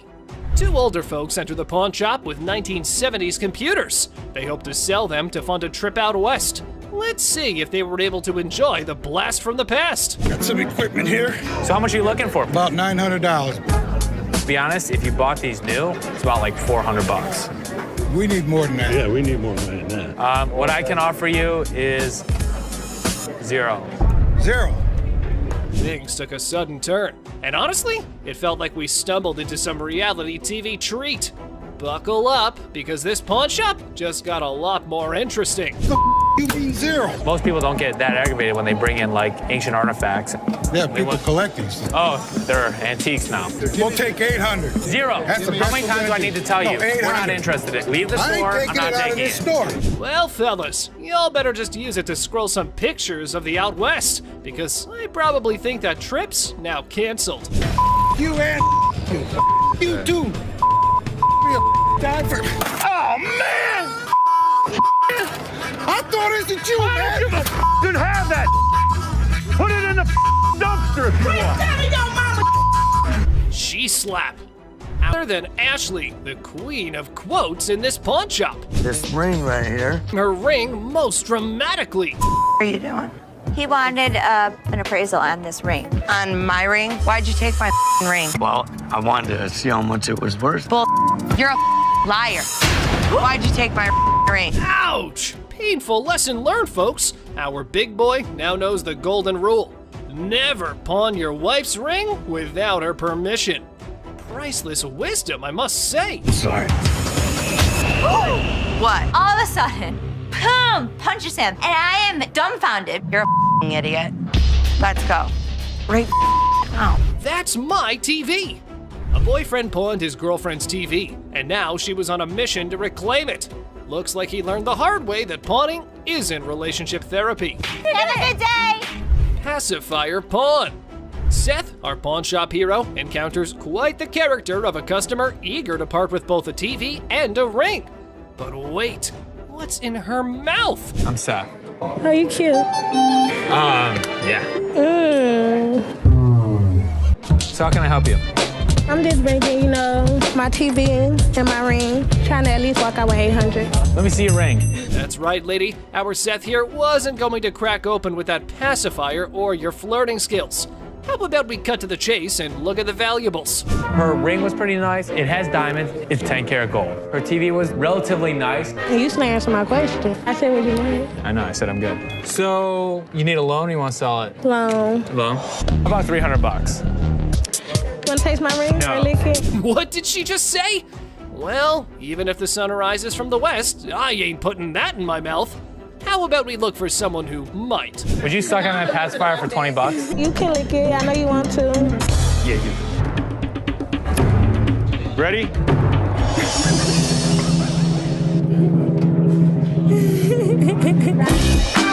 Push fight. Two buddies square off in a pawn shop brawl over one friend's attempt to pawn the other's beloved PlayStation without permission. This calls for drama. That took my PS, he tried to pawn my shop. Get my money back. You know him? Yeah, that's my roommate. He tried to pawn my your shop, try to get some money off, but I want my PS. He owe me my is mine. My back. Hey, do me a favor. We're not gonna scream, okay? What's happening here? This ain't your hotel room, spoiled punks. You're just creating a ruckus. Y'all better watch that tone and listen to the pawn majesty. Angelo, Steve, is that his? This between, yes or no? I mean, we just trying to handle it ourselves. That's fine. Steve, I'm gonna ask you one more time. Is it Angelo's or yours? It used to be his. Okay. He owe me money. What I supposed Steve? to do? My Pay bills. coming You on ain't this. paying. Tell you what I'm gonna do with it. I'll tell you what I'm gonna do. All right, guys, you probably want to take your business outside because there are some customers here who are not in a mood to listen to your story. Come take Can I see it? Come with me. You know, I'm a pawnbroker. I'm not a kindergarten teacher. You guys go talk about it amongst yourselves, and when you figure it out, then come back inside, okay? Until then, I don't want to hear you arguing. You grown men, not kids, go on. All right. Free grab. The girlfriend decided to pawn her boyfriend's Xbox, and now he's on a crusade to rescue it. Lesson learned, right? Pawning is such a brilliant way to solve everything. My girlfriend, she came up here and she got rid of my Xbox 360 and I came up here to get it back. Okay, you get the ticket? No. I can tell you her name and you can just give me my I can't 360. give you any information about somebody else's account. You just need to give me my stuff. But our man here forgot that this store needs a police report for such incidents. So how about you keep your volume down, gamer? Instead, this is what he does. Can I just have my We can sell you another one. Well, let me just look for one that I want to grab. Okay, you go that way.